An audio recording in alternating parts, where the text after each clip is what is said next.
মাগদুব হচ্ছে ইহুদিরা। মাগদুব কারা বলেন না, কারা? আর দলিন অভিশপ্ত কারা? ইহুদিদের। অভিশপ্ত হওয়ার কারণটা কি? আল্লাহ রাব্বুল আলামিন বলেন, শোনো কারণ কি। وَضُرِبَتْ عَلَيْهِمُ الْمَسْكَنَةُ ذَلِكَ بِأَنَّهُمْ كَانُوا يَكْفُرُونَ بِآيَاتِ اللَّهِ وَيَقْتُلُونَ الْأَنبِيَاءَ بِغَيْرِ حَقٍّ ذَلِكَ بِمَا عَصَوْا وَكَانُوا يَعْتَدُونَ। তাদের উপর দারিদ্র এবং অসহায়তার অভিশাপ বর্ষিত হয়েছে। এর কারণ হলো তারা আল্লাহ পাকের আয়াতকে অস্বীকার করেছে, তারা অকারণে আল্লাহর নবীদেরকে হত্যা করেছে এবং প্রত্যেকটি ব্যাপারে আল্লাহর শরীয়তের সীমা লঙ্ঘন করেছে। যুরিবাত আলাইহিমুল যিল্লাতু ওয়াল মাসকানা ওয়া বাউ বিগাদাবিন মিনাল্লাহ। আল্লাহ পাক বলেছেন, চিরকাল ইহুদিরা অভিশপ্ত, তাদের কোন আবাস স্থল হবে না, সারা জীবন ঘুরে বেড়াবে। আপনারা বলবেন, কই ঘুরে বেড়ায় না তো, তাদের তো জায়গা হইছে জেরুজালেমে, ইসরায়েলে, সেখানে তারা জায়গা করে নিয়েছে। তাহলে এটা কেমন হলো? এটা এইভাবে হচ্ছে, ওখানে তাদেরকে প্রতিষ্ঠিত করেছে আমেরিকা, ঠিক কিনা? আল্লাহ পাক কোরআন শরীফের মধ্যে বলেছেন, যদিও মানুষের সাহায্যে কোন জায়গায় তাদেরকে আল্লাহর ইচ্ছায় অথবা মানুষের সাহায্যে কোথাও যদি জায়গা হয়, অপমানের জীবন যাপন করতে হবে সারাটা জীবন, কিয়ামত পর্যন্ত দুঃখে দুঃখে মরতে হবে, দেশে দেশে ঘুরে বেড়াতে হবে ভিক্ষুকের মতো। সে অবস্থাই হয়েছে। আমেরিকা ওদের উপর থেকে হাত উঠায় নিক, মধ্যপ্রাচ্যের আজকের ২০ ফোড়া ইসরায়েল, আমেরিকা যদি তাদের রুবুবিয়াতে প্রতিপালনের হাতটা উঠায় নেয়, তাহলে আরব দেশে যত লোক আছে যুদ্ধ করা লাগবে না, এক পাশে গিয়ে পেশাব করলে ভাইসে লোহিত সাগরে চলে যাবে। সুতরাং এই ইহুদিদের পথ অনুসরণ করা যাবে না। ইহুদিরা অপরাধ করছিল কি? একটু আগেই বললাম, তারা আল্লাহর আয়াতকে অস্বীকার করেছে, তারা নবীদেরকে হত্যা করেছে, এটাই হলো তাদের অপরাধ। তারা শরীয়তের ব্যাপারে বাড়াবাড়ি করেছে। সুতরাং আল্লাহ পাক বলছেন, ইহুদিদেরকে ছাড়তে হবে, খ্রিস্টানদের অনুকরণ ছাড়তে হবে। ইহুদি খ্রিস্টান সকলের অনুকরণ ছেড়ে দিয়ে নিয়ামত প্রাপ্ত ওই 4 শ্রেণীর লোকের অনুসরণ করতে হবে, তাহলেই খাঁটি মুসলমান হওয়া যাবে। কোন আলহামদুলিল্লাহ। শুকর করা, কৃতজ্ঞতা প্রকাশ করার সূরা। এই সূরাটির মধ্যে মানুষ আল্লাহ পাকের অসীম অনুগ্রহের শুকরিয়া আদায় করে বলে প্রশংসার মাধ্যমে, এই জন্য এটার নাম হয়েছে সূরাতুশ শুকর। সূরাটির না আরেকটি নাম হচ্ছে সূরাতুদ দুআ। এই সূরাটি একটি দোয়া, একটি প্রার্থনা, আল্লাহ পাকের কাছে প্রার্থনা করা হয়, সেজন্য এটার নাম হচ্ছে সূরাতুদ দুআ। এর আরেকটি নাম হচ্ছে সূরাতুস সুআল, অর্থাৎ কামনা করার সূরা, আল্লাহর কাছে চাওয়ার সূরা। এই সূরায় অনেক কিছু আছে যা আল্লাহর কাছে চাওয়া হয়। এই সূরাটি, এর আরেকটি নাম হচ্ছে সূরাতুশ শিফা, অর্থাৎ প্রতিষেধক, রোগ ব্যাধি ইত্যাদি মুক্ত হওয়ার জন্য। সূরা ফাতিহা, আপনারা আল্লাহর ওলিদের কাছে, ওলামাদের কাছে যে যান, পানি নিয়ে, তেল নিয়ে, কালো জিরা নিয়ে, ওনারা যা পড়ে ফু দেন, সেই গোপন কথাটা বলে দেই, সেটা হচ্ছে সূরা ফাতিহা। সূরা ফাতিহা কোন কোন কিতাবে মুফাসসিরিন ইকরাম লিখেছেন, মুহাদ্দিসিনরা লিখেছেন যে দুরারোগ্য ব্যাধি, কোন ওষুধ ভালো হচ্ছে না, প্রতিদিন 40 বার করে সূরা ফাতিহা পড়ে পানিতে দম করে ফজরের পরে 41 দিন যদি এভাবে সেবন করে, সেই দম করা পানি দুরারোগ্য ব্যাধিও আল্লাহ পাক ভালো করে দিবেন। সুবহানাল্লাহ বিহামদি। এটা হচ্ছে সূরাতুশ শিফা। এটাকে বলা হয় সূরাতুস সালাত। নামাজ হবেই না সূরা ফাতিহা ছাড়া, নামাজ সূরা ফাতিহা ছাড়া হবে না। এই জন্য লা সালাতা লিমান লাম ইয়াকরা বিফাতিহাতিল কিতাব, হাদিস শরীফে এসেছে সূরা ফাতিহা ছাড়া নামাজ শুদ্ধ হবে না, নামাজ জায়েজ হবে না। সেই জন্য এটার নাম হচ্ছে সূরাতুস সালাত। কোরআনে কারীমের এই সূরাটি এটাকে হযরত পীর সাহেব কেবলা একটি আয়াত তেলাওয়াত করে বলেছেন সাবউল মাসানি। এটা হচ্ছে নিত্য পাঠনীয় সপ্তবাক্য, যে 7টি বাক্যকে সব সময় পড়া লাগে। তার মানে হচ্ছে যে ব্যক্তি নামাজ পড়ে 5 ওয়াক্ত 24 ঘন্টার ভিতরে সূরা ফাতিহা একেবারে কম করেও যদি হয় তাহলে 40 বার এই সূরা 24 ঘন্টায় নামাজি ব্যক্তিকে পড়তে হয়। এই জন্য সবসময় পাঠনীয় এই সূরাটি। সূরাটি মোট অক্ষর সংখ্যা হচ্ছে 113, শব্দ সংখ্যা হচ্ছে 25টি। এটি হচ্ছে সূরা ফাতিহা, একটি রুকু, 7টি আয়াত। নাজিলের অবতীর্ণ হওয়ার স্থান হচ্ছে মক্কা আল মুকাররমা। রাসূল করিম সাল্লাল্লাহু আলাইহি ওয়াসাল্লামের মক্কি জিন্দেগিতে সূরাটি অবতীর্ণ হয়। শুরু হচ্ছে সূরা ফাতিহা। আলহামদুলিল্লাহি রাব্বিল আলামিন। সূরা ফাতিহা আমি বলি এটি যেন একটি অভিনন্দন পত্র। এটি কি? অভিনন্দন পত্র। বান্দা দিচ্ছে তার রবকে, রবের ভাষায় শেখানো অভিনন্দন পত্র বান্দা তার রবকে প্রকাশ করছেন, দিচ্ছেন। অভিনন্দন পত্রে 3টা জিনিস থাকে, আপনারা লক্ষ্য করে শুনলে বুঝতে পারবেন ইনশাআল্লাহ। একবার ভাবুন যে কত বড় কথা 30 পারা কোরআনের মধ্যে যা আছে তার সবটা আল্লাহ পাক তার সারাংশ সূরা ফাতিহায় ঢুকাইছেন। তাহলে এটা জিনিসটা কি এটা বুঝতে হবে, এবং সেই ধরনের অন্তর নিয়ে মন নিয়ে বসতে হবে আর বুঝতে চেষ্টা করতে হবে। আমি ধীরে ধীরে আপনাদের সামনে পেশ করব ইনশাআল্লাহ, বিইজনিল্লাহ, বিমাশিয়াতিল্লাহ, বিফদলিল্লাহ। সূরা ফাতিহার মধ্যে আমি বলেছি এটা একটি অভিনন্দন পত্রের মতো। কিরকম? অভিনন্দন পত্রে 3টা জিনিস থাকে। কয়টা জিনিস থাকে? 3টা। প্রথমে থাকে প্রশংসা। অভিনন্দন পত্রে প্রথমে কি থাকে? প্রশংসা। 2 নম্বরে থাকে পরিচয়। 3 নম্বরে থাকে দাবি। 3 নম্বরে থাকে দাবি। প্রথমেই দাবি করা হয় না, এটা ঠিক না। প্রথমেই প্রশংসা। সমস্ত অভিনন্দন পত্র আপনারা দেখবেন, মন্ত্রী আসুক, প্রেসিডেন্ট আসুক, অভিনন্দন পত্র পেশ করা হয়, সুন্দর ভাষায় লেখে, হে সংগ্রামী জননায়ক, গরিবের বন্ধু, জাতির কিছু একটা, এইভাবে করে বহুত প্রশংসা করে তারপরে তার নাম খুঁজে পাওয়াই মুশকিল প্রশংসার ঠেলায়। আপনার আগমনী বার্তায় আমাদের এই চট্টগ্রামের আকাশ বাতাস মুখরিত, আবাল বৃদ্ধ বনিতা আনন্দে উদ্বেলিত, কে কি করবে দিশে করতে পারছে না। এরকম প্রশংসা। এই প্রশংসা দিয়ে তারপরে বলে আমরা চট্টগ্রাম কলেজের কর্তৃপক্ষ, আমাদের বেড়া নাই, টিন নাই, চাল নাই, ইট নাই, সিমেন্ট নাই, আমাদের এগুলি দাবি। তাহলে প্রথমে গেল প্রশংসা, 2 নম্বরে পরিচয়, 3 নম্বরে দাবি। মূলত এই ভদ্রতা প্রথমে কেউ বলে না। মন্ত্রী সাহেব চিটাগংয়ে আসছেন তো, আমাদের দাবি না মিটাইয়া ঠ্যাং আস্ত নিয়ে ঢাকা ফিরতে পারবেন না, এরকম বলে নাকি? এরকম বললে কিছুই পাওয়া যাবে না। মূলত এই যে ভদ্রতা, এই শালীনতা, এই শিষ্টাচার শিক্ষা দিয়েছে আল কোরআন। সুবহানাল্লাহ। কোরআনে কারিমে যে রব বলা হয়েছে তার অর্থ হচ্ছে, তার অর্থ ব্যাপক, অনেক বিশাল এর অর্থ। এ রব কাকে বলে আমি রবের সমস্ত ব্যাখ্যা করতে পারবো না, তবে অল্প কথায় এমন ভাবে বলতে চেষ্টা করব যাতে করে আপনাদের বুঝে আসবে ইনশাআল্লাহ। আমরা বলি ইনশাআল্লাহ।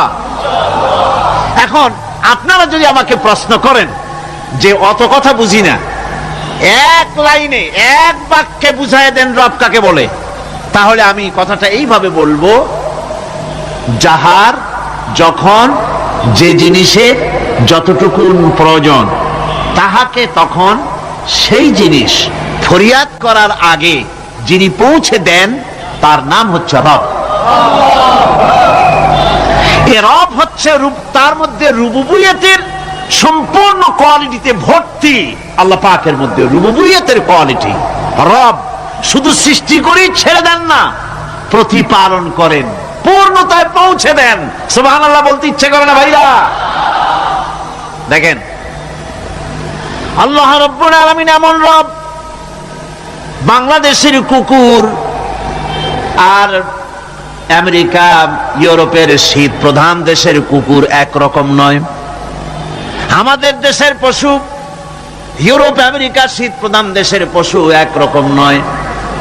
তার কারণ হলো আমাদের দেশে শীত কম, নাতিশীতোষ্ণ অঞ্চলের মধ্যে খানিকটা পড়ে যায়। এখানে পশুদের গায়ে কম পশম থাকলে কোনো অসুবিধা নাই। ভেড়া, ঘোড়া, কুকুর, বন্য প্রাণীকে কেউ তো কম্বল দেয় না, ল্যাব দেয় না, রাজাই দেয় না, খাতা দেয় না, চাদর দেয় না। আল্লাহ রাব্বুল আলামিন তিনি এমন রব, শীত প্রধান দেশের পশুদের গায়ে পশম দিয়া চিরস্থায়ী কম্বল জড়ায় দিয়েছেন। এর নাম হচ্ছে রব। প্রতিপালনের পদ্ধতি কি সুন্দর করে তিনি প্রতিপালন করছেন, কি সুন্দর করে তিনি পশু পক্ষীগুলিকে তাদের আহার জোগাড় করছেন, প্রতিপালন করছেন। তিনি রব, মানুষকে সৃষ্টি করেছেন, আমাদেরকে সৃষ্টি করেছেন, সব প্রয়োজন মিটাইছেন। সুবহানাল্লাহ ওয়া বিহামদিহি, সকল প্রয়োজন মিটিয়েছেন, একটা জিনিস বাদ রাখেন না। আমি এই জন্য বলি যে কোরআন হচ্ছে বিজ্ঞানের উৎস। কোরআন বিজ্ঞানের কি? বিজ্ঞানের আবিষ্কার যত বাড়বে, বিজ্ঞান চিরটা কাল কোরআনের কাছে ভিক্ষার হাত দিয়ে এতিমের মতো দাঁড়ায় থাকবে কিয়ামত পর্যন্ত। আল্লাহ বিহামদিহি, বিজ্ঞানীরা বলেছেন আমাদের এই পৃথিবীটা, আল্লাহ না করুন কখনো, আমাদের এই পৃথিবীটা যদি কোনো ব্ল্যাক হোলের আওতায় পড়ে, ওর রেঞ্জে আসে, তাহলে মাত্র 2 সেন্টিমিটারের মধ্যে পৃথিবীটা তার ঘনত্ব লাভ করে ব্ল্যাক হোলের মধ্যে অদৃশ্য হয়ে যাবে, হারায় যাবে, অস্তিত্ব থাকবে না। আল্লাহ পাক, আশ্চর্য লাগে আমার বিজ্ঞানের বইপত্র যখন পড়ি, আমার কাছে আশ্চর্য লাগে 1400 বছর আগে নবী কোন বিজ্ঞানাগারে পড়াশোনা করেন নাই, কোন সায়েন্স নিয়ে রিসার্চ করেন নাই। সেই নবীর মুখ থেকে এমন বিজ্ঞানময় কোরআন আল্লাহ বের করালেন, যা আজকের পৃথিবীর মডার্ন যুগের বিজ্ঞানীরা কোরআনের কাছে এতিম হয়ে দাঁড়ায় আছে। পৃথিবীর কোন বিজ্ঞানী বলতে পারবে না যে কোরআনে কারিমের অমুক আয়াতটা আনসাইন্টিফিক, এটা হাদিস আমাদের বিজ্ঞানের সাথে মিল খায় না, এমন কথা বলতে পারবে না। বরং কোরআন সার্টিফাই করবে তোমার এই বক্তব্য, তোমার এই থিওরি মোস্ট আনসাইন্টিফিক। কোরআন বলবে, ওরা বলতে পারবে না যে আয়াতটা আনসাইন্টিফিক। সুতরাং কোরআন হচ্ছে মহান বিজ্ঞানময়, কোরআন হচ্ছে আল্লাহ পাকের দেওয়া এক মহান বিধান, যে কোরআনের কারণে আল্লাহ পাক আমাদেরকে হেদায়েত দান করেছেন। সুতরাং এই কোরআন হচ্ছে, কোরআনের মধ্যে যা আছে, গোটা কোরআনে যা আছে সব সূরা ফাতিহা আছে। সুবহানাল্লাহ ওয়া বিহামদিহি। আল্লাহ পাক বলছেন আলহামদুলিল্লাহি রাব্বিল আলামিন। মহব্বতের সাথে পড়েন সবাই, আলহামদুলিল্লাহি রাব্বিল আলামিন। সমস্ত প্রশংসা, যাবতীয় প্রশংসা সে আল্লাহ পাকের, যিনি তামাম জাহানের পালনেওয়ালা রব। আল্লাহ পাক তার কাছে যখন বান্দা আলহামদুলিল্লাহি রাব্বিল আলামিন বলে, তখন প্রশ্ন হয় যে তার যার প্রশংসা তুমি করছো, তোমরা করছো, তার কি আরো কোনো গুণকীর্তন আছে নাকি? আমরা বলি আর রহমানির রহিম, তিনি পরম দাতা এবং দয়ালু। রহমান এবং রহিম দুটি হচ্ছে সমঅর্থবোধক, প্রায় কাছাকাছি অর্থবোধক শব্দ। অসীম মেহেরবান এবং বিশেষ করুণাময় তিনি, যিনি রহমান এবং রহিম। রহমান রহিম আল্লাহ পাকের দুটি গুণবাচক নাম। রহমান অপেক্ষা রহিম অপেক্ষা রহমান এটা হচ্ছে বেশি ব্যাপক অর্থবোধক, যার জন্য তাফসীরে বলা হয়েছে আর রহমানু যুর রাহমাতিশ শামিলা বিজামিল খালায়েক ফিদ দুনিয়া ওয়াল মুমিনিনা ফিল আখিরাহ। অর্থাৎ রহমান তিনি, যিনি এমন রহমতের মালিক যা বিশেষত গোটা বিশ্বের সমস্ত মানুষের জন্য প্রযোজ্য। আর রহিম হচ্ছে শুধু কিয়ামতের দিন পৃথিবীতে রহমান তিনি দয়াবান পৃথিবীর সমস্ত মানুষের জন্য, এবং কিয়ামতে শুধু মুমিনদের জন্য। রহমান কিয়ামতে শুধু মুমিনদের জন্য। আর রহিম হচ্ছে আর রহিম যুর রাহমাতি শামিলা লিল মুমিনিনা ইয়াউমিল কিয়ামা। রহিম হচ্ছে শুধুমাত্র কিয়ামতের দিন আল্লাহ রাব্বুল আলামিন শুধু মুমিন লোকদের জন্য এই বিশেষ দয়া কিয়ামতের দিন করবেন। এখন রহমান হচ্ছেন পৃথিবীর সমস্ত মানুষের জন্য, সমস্ত প্রাণীর জন্য। তার দান থেকে কেউ বঞ্চিত থাকবে না, সকলের জন্য তার দানের দরজা অবারিত, উন্মুক্ত। এই পৃথিবীর বুকে আমরা দেখতে পাই মানুষ তার বন্ধুদেরকেই দেয়, শুধু সরকার হোক আর সাধারণ মানুষ হোক, আপনজনদেরকে নিজের দলকেই বেশি নেয়। কথা ঠিক কিনা? নিজের দলের প্রতি, আত্মীয় স্বজনের প্রতি স্বজন প্রিয়তা মানুষের শরীরের ভিতরে রোগ হিসাবে কাজ করে, আর এভাবে করে নিজের দল আর আত্মীয় স্বজনকে বেশি করে সুযোগ সুবিধা দেয়। শত্রুকে কেউ দেয় না, শত্রুকে কেউ ডেকে ডেকে কোনো জিনিস দিতে চায় না বা দেয় না। আল্লাহ রাব্বুল আলামিন এমন রহমান, এমন দয়াবান, এমন মেহেরবান, যারা তার ইবাদত করে, যারা তাকে স্বীকার করে, আল্লাহ বলে তাকে যারা সেজদা দেয়, আল্লাহ পাক তাদেরকেও দেন। আর যারা আল্লাহকে অস্বীকার করে, আল্লাহ রাব্বুল আলামিনকে মানে না, তার গুণাবলী কি স্বীকার করে না, তার অস্তিত্ব স্বীকার করে না, তারপরেও আল্লাহ রাব্বুল আলামিন কোন নাফরমান বান্দাকেও রহমত থেকে বঞ্চিত করেন না। যেই হোক, বেনামাজি হোক, মুরতাদ হোক, নাস্তিক হোক, তারপরে আল্লাহর অনুগ্রহ থেকে সে বঞ্চিত থাকে না। কথা ঠিক কিনা? বরং এটাই আমরা দেখি, নামাজি, দিনদার, পরেজগার মানুষ তার বরং কম থাকে, সে বরং কম পায়। বাড়ি নাই, ঘর নাই, কলকারখানা নাই, আর নামাজ রোজা করে না, হজ যাকাত করে না, আল্লাহর সাথে বিরোধিতা করে, আল্লাহরে মানেই না, বলে দেয়ার ইজ নো গড, স্রষ্টা বলতে কেউ নাই। ইট, ড্রিঙ্ক এন্ড বি মেরি, এই হচ্ছে তাদের থিওরি, তাদের দর্শন, তাদের ফিলসফি। এই জাতীয় লোকগুলি বরং দেখা যায় তারা ক্ষমতা পায়, বাড়ি হয়, গাড়ি হয়, কল হয়, কারখানা হয়, সম্মান পায়। এটা কেন? এর কারণ হচ্ছে আল্লাহ রাব্বুল আলামিন এই পৃথিবীর কোনো মূল্য দেন না। এই পৃথিবীর মূল্য যদি আল্লাহ পাকের কাছে একটা মশার দানার তুল্য যদি হতো, আল্লাহ পাক বিদ্রোহীদেরকে, কাফেরদেরকে এক ঢোক পানি আল্লাহ পাক গিলতে দিতেন না। এবার চিন্তা করেন, আল্লাহর ব্যাপারে যে দৃষ্টান্তটা দেওয়া হয়েছে, দৃষ্টান্তটা কত গুরুত্বপূর্ণ। মশার দানার তুল্য, মশার দানার তুল্য এই পৃথিবীর দাম নাই আল্লাহর কাছে। আপনাকে যদি কেউ 10 লক্ষ মশার দানা বহু কষ্ট করে জোগাড় করিয়া যদি কেউ দেয়, তাহলে আপনি কয় টাকা দিয়ে কিনবেন? 4 পয়সা দিয়েও একজনে বলছে 4 পয়সাও দিবে না। তাহলে বোঝেন এর কোনো মূল্য নাই। একটা মশার দানার তুল্য মূল্য আল্লাহ পাক এই পৃথিবীর দেন না, যার কারণে অবারিত উন্মুক্ত হস্তে আল্লাহ পাক সমস্ত মানুষের জন্য, প্রাণী জগতের জন্য তিনি করুণা করেছেন সকলকে।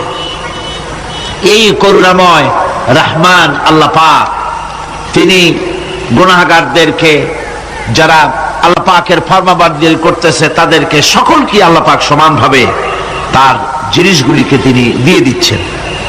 তাই রহমতের মধ্যে আছে স্নেহ, আছে প্রীতি, আছে অনুগ্রহ। আল্লাহ পাকের রহমতটা কি জিনিস? সেটা হচ্ছে রাহমাতি ওয়াসিআত কুল্লা শাই, আমার রহমত দিয়ে সমস্ত জিনিসকে ঢেকে রাখা হয়েছে। প্রত্যেকটি জিনিসের ভিতরে আল্লাহ পাকের রহমত রয়েছে। রহমত ছাড়া এই পৃথিবীতে মানুষের চলার কোনো পথ নাই। সমস্ত ব্যাপারই আল্লাহ পাকের রহমত আর রহমত। আমরা যখন বললাম আর রহমানির রহিম, বলেন সবাই আর রহমানির রহিম। আবার প্রশ্ন হয়, বান্দা বুঝলাম আরো কোন কোয়ালিটি, আরো কোন বৈশিষ্ট্য তার আছে নাকি? আমরা বলি মালিকি ইয়াউমিদ্দিন। তিনি হচ্ছেন বিচার দিনের মালিক, শেষ বিচারের মালিক তিনি। একদিকে এটাকে ব্যালেন্স করা হয়েছে, একদিকে অফুরন্ত রহমত যার কোনো কুল নাই, কিনারা নাই। এখন আদল দরকার। এখন কি দরকার? আদল, ইনসাফ দরকার। আল্লাহ পাক একদিকে অফুরন্ত রহমত আর নিয়ামত দিয়ে পৃথিবীকে ছেয়ে রেখেছেন, অপর দিকে বলেছেন আমি হচ্ছি বিচার দিনের মালিক, সেদিন আমি বিচার করব। সেই বিচারের ভিতরে কোনো পক্ষপাতিত্ব থাকবে না, হবে না। সেখানে তিনি হবেন আহকামুল হাকিমিন, ওইটা হবে সুপ্রিম কোর্টের সুপ্রিম কোর্ট।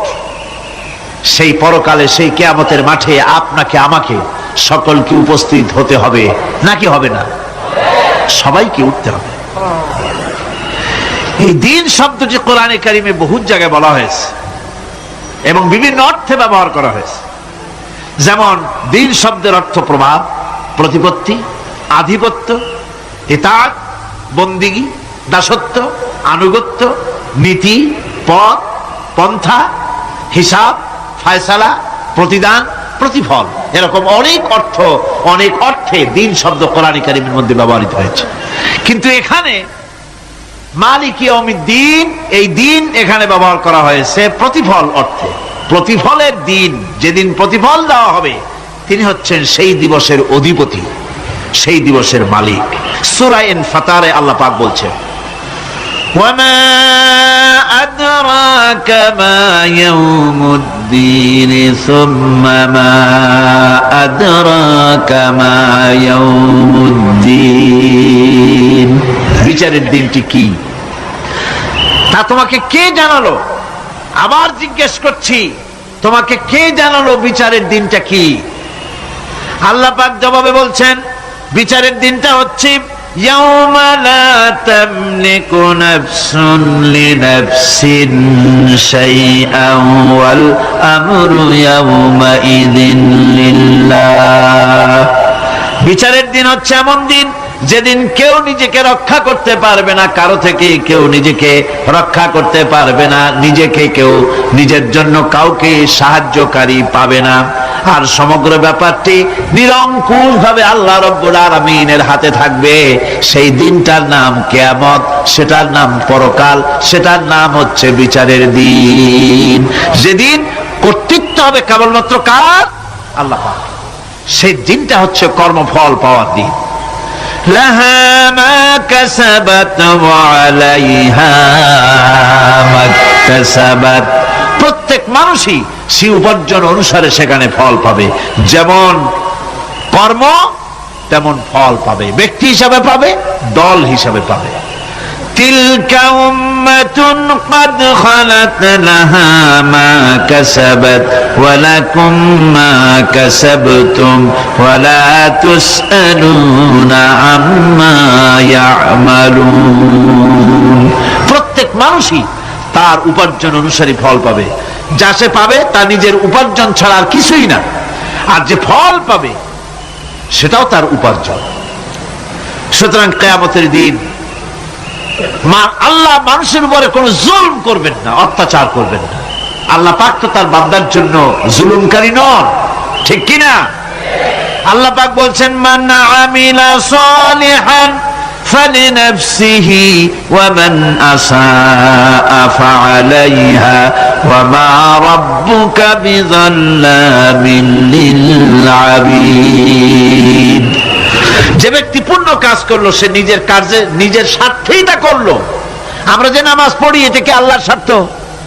কথা কন, আল্লাহর স্বার্থ? সারা পৃথিবীর সমস্ত মানুষ যদি আল্লাহরে সেজদা দেয়, আল্লাহর ক্ষমতা আরো কিছুকালের জন্য বাড়বে নাকি?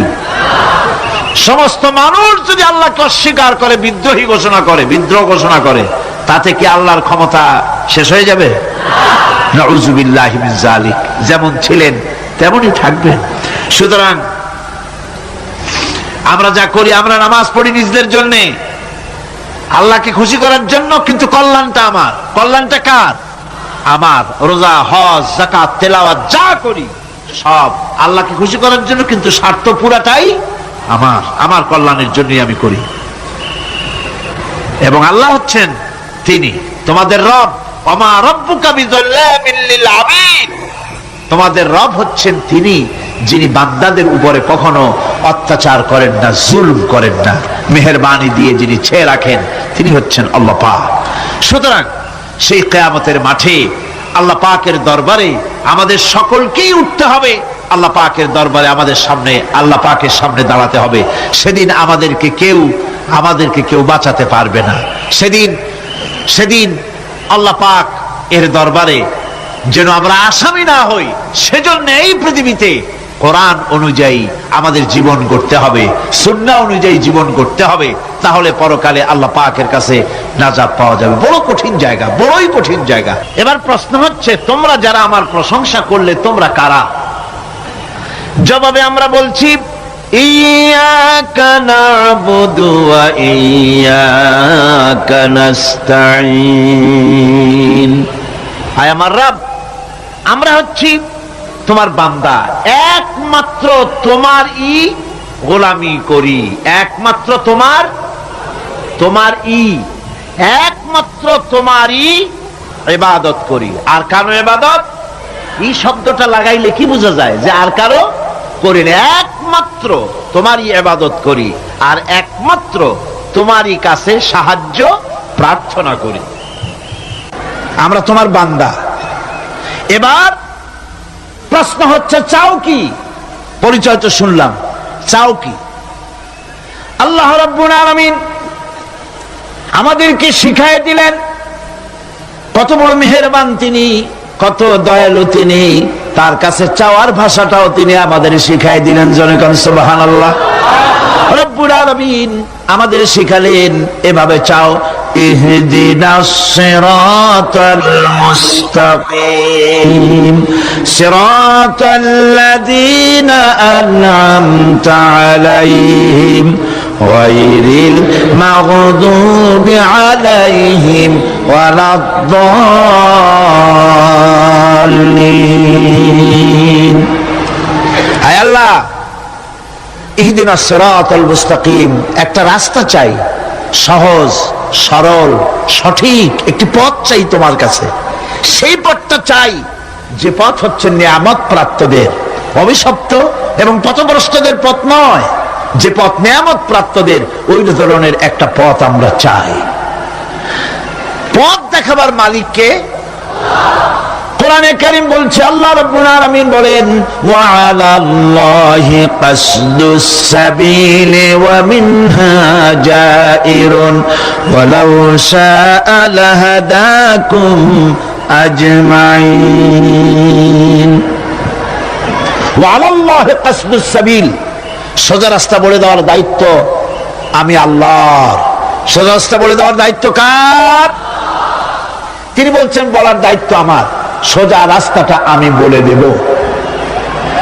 আল্লাহ রাব্বুল আলামিনের কাছে বান্দা যখন রাস্তার দাবি করলো, সোজা পথ চাই, সহজ পথ একটা তোমার কাছে চাই, রব্বুল আলামিন সূরা ফাতিহার 7টা আয়াতের এই অভিনন্দন পত্রের জবাবে 30 পারা কোরআন শরীফ আল্লাহ পাক বান্দারে দান করে দিলেন। জবাবে বলে দিলেন, ওয়ানিবুদুনি হাযা সিরাতুম মুস্তাকিম। সোজা রাস্তাটা হলো আমার আনুগত্য, আমার গোলামি, আমার দাসত্ব, এটাই হলো সোজা রাস্তা। এই সোজা রাস্তাটা আমি বলবো। রাস্তা তো অনেক হতে পারে, কিন্তু সোজা রাস্তা বলে দেওয়ার দায়িত্ব কার? আল্লাহ পাকের।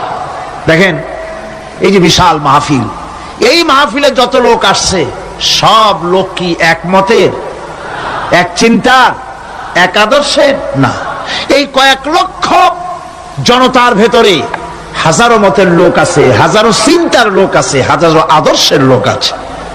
সব আদর্শ, সব চিন্তা, সব কি ঠিক? সবটাই কি নির্ভুল? না, সঠিক নির্ভুল একটা। কয়টা হয়? একটাই হয় মাত্র। এই জন্য আমি দৃষ্টান্ত দিতে গিয়ে বলি, অঙ্ক পরীক্ষা যেদিন হয়, ছেলেরা অঙ্ক পরীক্ষা যেদিন দেয়, সে অঙ্ক পরীক্ষা দিতে গিয়ে অঙ্ক যারা ভুল করে তাদের ফলাফল কয় রকম হয় বলেন?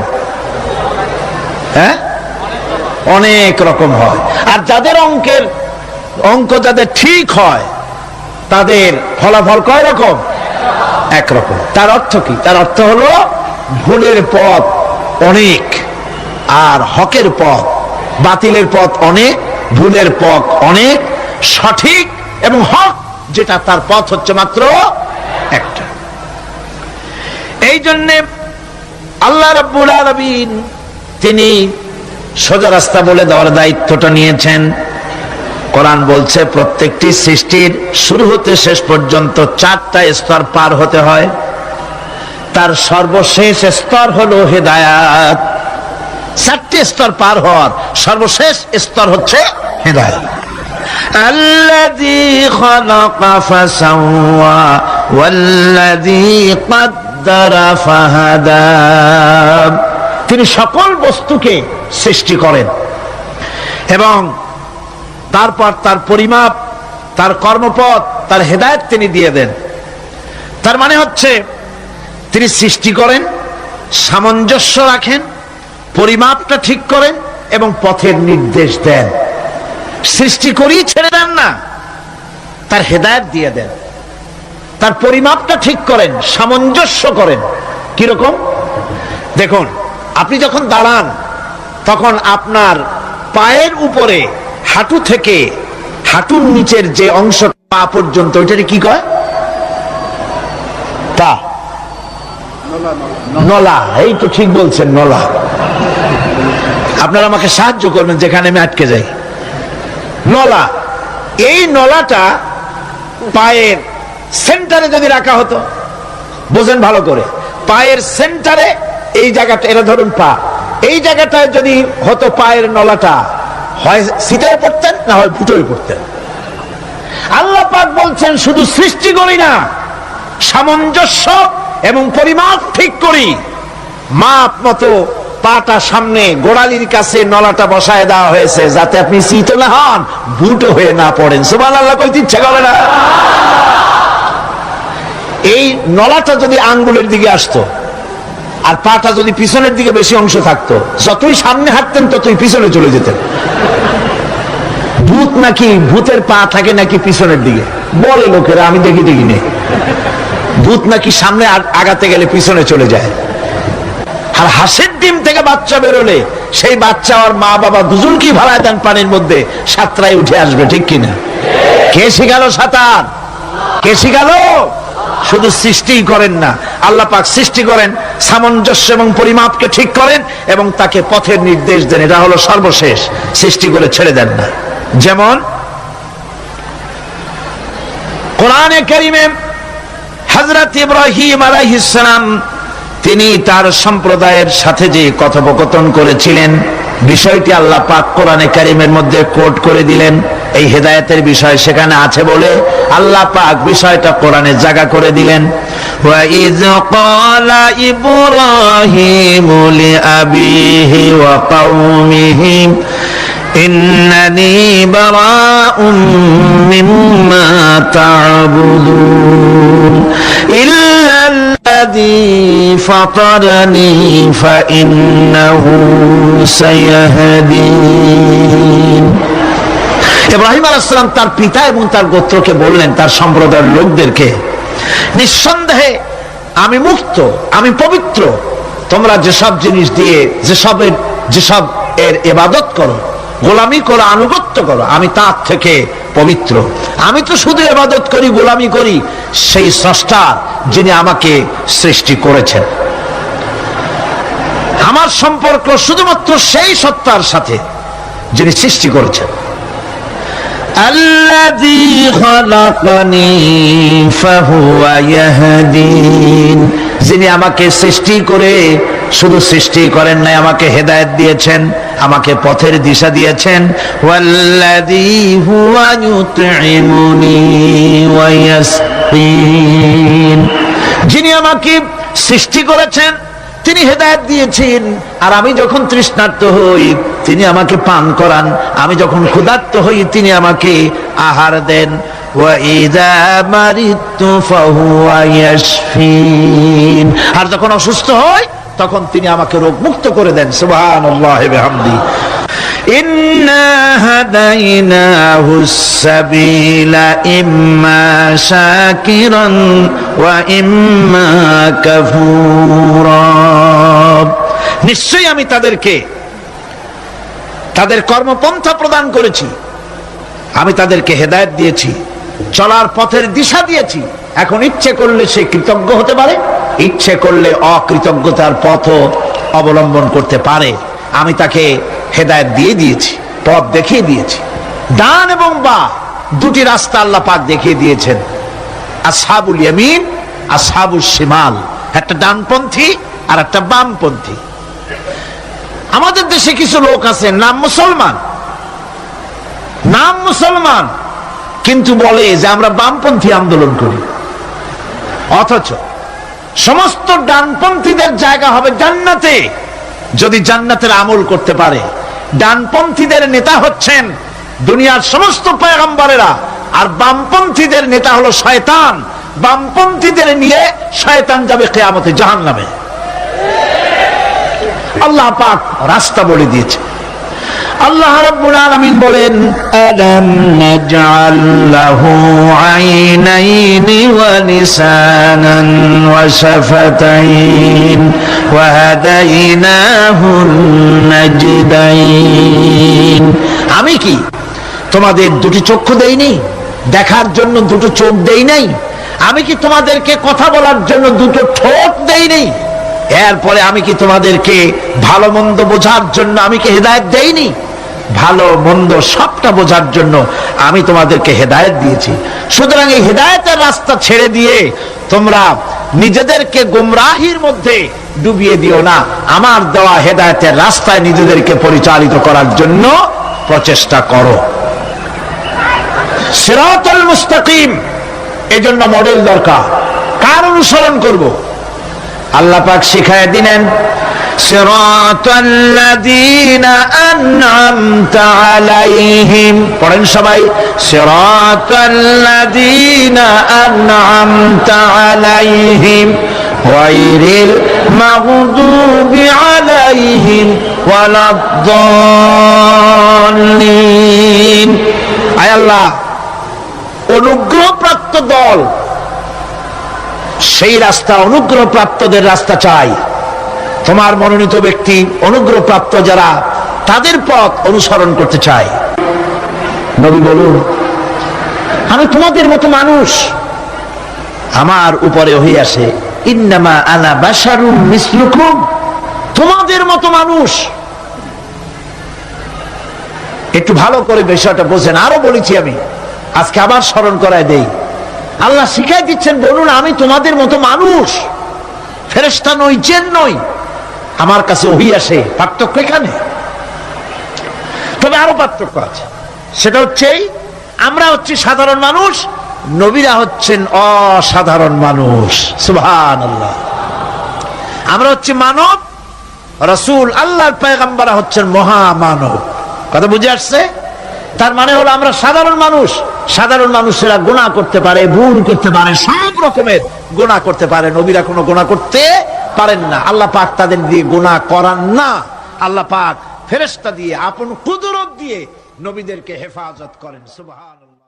হযরত ওমর রাদিয়াল্লাহু তাআলা আনহু, আমিরুল মুমিনিন, খলিফাতুল মুসলিমিন, হযরত ওমর ইবনুল খাত্তাব বলেন রাদিয়াল্লাহু তাআলা আনহু, সুবহানাল্লাহ। কোথা থেকে আল্লাহ কোথায় নিয়ে গেছেন? নবীর হত্যা করতে আসছিলেন, আর আল্লাহ তারে কোথায় নিয়ে গেছেন? সুবহানাল্লাহ। নবীজি বলেছেন লা নবিয়্যা বাদি ওয়ালা রাসূলা, আমার পরে নবীও হবে না, রসুল হবে না। যদি কেউ নবী বা রসুল হইতো, ওমরে আল্লাহ নবী বানাই দিতেন। সুবহানাল্লাহ। সেই ওমরের কতটুকু জানি আমরা? অনেক কিছুই জানি না। খালি ইসলাম কবুল করছিল কেমনে, এই ঘটনা ছাড়া অনেক আলেমরাও জানেন না, ইল্লা মাশাআল্লাহ। যারা পড়াশোনা করেন তারা জানেন।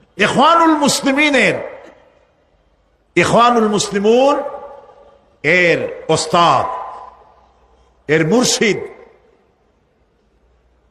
ওমর তিলমিসানি রাহমাতুল্লাহ আলাইহি, তিনি হযরত ওমরের এক জীবনী লিখেছেন। জীবনীর নাম হলো শহীদ মেহরাব ওমর ইবনুল খাত্তাব। কি বলেন, দারুণ নাম না? খুব সুন্দর না? শহীদ মেহরাব ওমর ইবনুল খাত্তাব রাদিয়াল্লাহু তাআলা আনহু। মেহরাবের মধ্যে তিনি শহীদ হয়েছিলেন। এটি আরবি বই, আরবির থেকে উর্দু হয়েছে। এটি বাংলায় ছিল না, আল্লাহর মেহেরবানি এটা বাংলাও হয়ে গেছে, আলহামদুলিল্লাহ বলেন। শহীদ মেহরাব ওমর ইবনুল খাত্তাব, আল কোরআন একাডেমি, লন্ডন। হযরত ওমর রাদিয়াল্লাহু তাআলা আনহুর এই বহুল বিশাল জীবনী গ্রন্থ বের করে বাংলা ভাষীদেরকে কৃতজ্ঞতা পাশে আবদ্ধ করেছে, আলহামদুলিল্লাহ বলেন। আপনারা কিনবেন, এখানে লাইব্রেরির সমূহতে এসে গেছে, কিনবেন, হযরত ওমর সম্পর্কে জানবেন। হযরত ওমর রাদিয়াল্লাহু তাআলা আনহু অন্ধকার রাত্রে একদিকে যাচ্ছিলেন, পেছনে কিছু লোক ছিল। হঠাৎ করে তিনি প্রশ্ন করলেন, আচ্ছা তোমাদের মধ্যে কেউ কি বলতে পারো কোরআনে কারীমের মধ্যে সব থেকে হতাশা ব্যঞ্জক আয়াত কোনটি? অন্ধকারের ভেতরে একজনে জবাব দিলেন, ফামান ইয়া'মাল মিসকালা যাররাতিন খায়রান ইয়ারাহ ওয়া মান ইয়া'মাল মিসকালা যাররাতিন শাররান ইয়ারাহ। এর অর্থ হলো, যদি কেউ যাররা পরিমাণ, সরিষা পরিমাণ ভালো কাজ করে কিয়ামতে সেটা দেখতে পাবে, আর যদি সামান্য সরিষা পরিমাণ গুনার কাজও করে, খারাপ কাজ করে, সেটা দেখতে পাবে। এই আয়াতটি যখন নাজিল হয়, এই সূরা যখন নাজিল হয়, হযরতে আবু সাঈদ খুদরি রাদিয়াল্লাহু তাআলা আনহু তিনি রাসূলুল্লাহকে প্রশ্ন করলেন, ইয়া রাসূলুল্লাহ, আল্লাহ যে আয়াত নাজিল করলেন, কিয়ামতের দিন আমি কি আমার এমনকি ছোট্ট পাপও কি দেখতে পাবো? আল্লাহর নবী বললেন, আল্লাহ বলেছেন অবশ্যই দেখতে পাবা। হযরত আবু সাঈদ খুদরি রাদিয়াল্লাহু তাআলা আনহু চিৎকার করে কেঁদে উঠলেন, বললেন, তাহলে তো আমি মরেই যাব। আমার ছোট্ট পাপটাও যদি আমি দেখি কিয়ামতে, আমি তো মরে যাব।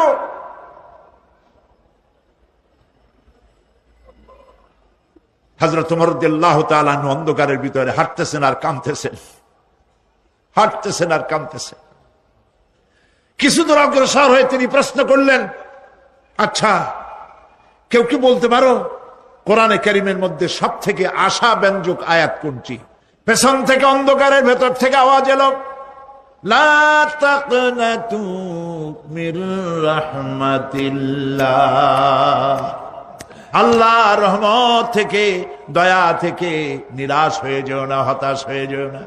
হযরত ওমর কাঁদতে কাঁদতে জিজ্ঞেস করলেন, তোমাদের মধ্যে আব্দুল্লাহ ইবনে মাসউদ আছে নাকি? হযরত আব্দুল্লাহ ইবনে মাসউদ বললেন, আমি তো বললাম, আমি জবাব দিলাম। সুবহানাল্লাহ। রাইসুল মুফাসসিরিন হযরত আব্দুল্লাহ ইবনে মাসউদ রাদিয়াল্লাহু তাআলা আনহু, তার পা খুব ছোট ছিল। হাদিস শরীফে এসেছে, সাহাবীরা তার পা দেখে একটু মুস্কি মুস্কি হাঁটতেছিল, এত ছোট পা। নবী করিম সাল্লাল্লাহু আলাইহি ওয়াসাল্লাম বললেন, আব্দুল্লাহ ইবনে মাসউদের পা ছোট দেখে হেসো না, কিয়ামতের দিন আব্দুল্লাহ ইবনে মাসউদের ছোট্ট পাটা উহুদ পাহাড়ের চাইতে ওজন বেশি হয়ে যাবে। সুবহানাল্লাহ, সুবহানাল্লাহ। প্রিয় ভাই সব, এই হচ্ছে নবী করিম সাল্লাল্লাহু আলাইহি ওয়াসাল্লাম। তিনি মানুষের সামনে এসব কথাগুলি পরিষ্কার করে বলে দিয়েছেন। সেদিন কোন উপায় থাকবে না, সেই কিয়ামতের মাঠ। واتقوا يوما لا تجزي نفس عن نفس شيئا ولا يقبل منها شفاعة ولا يؤخذ منها عدل ولا هم ينصرون সেদিন কেউ কারো সাহায্যে এগিয়ে আসবে না। প্রিয় ভাই সব, অসহায়, এর ইংরেজি হচ্ছে হেল্পলেস। সেদিন গত শুক্রবার এক পুলিশ সমাবেশে আমার জুমার খুতবা ছিল, কয়েক হাজার পুলিশ ছিল সেখানে।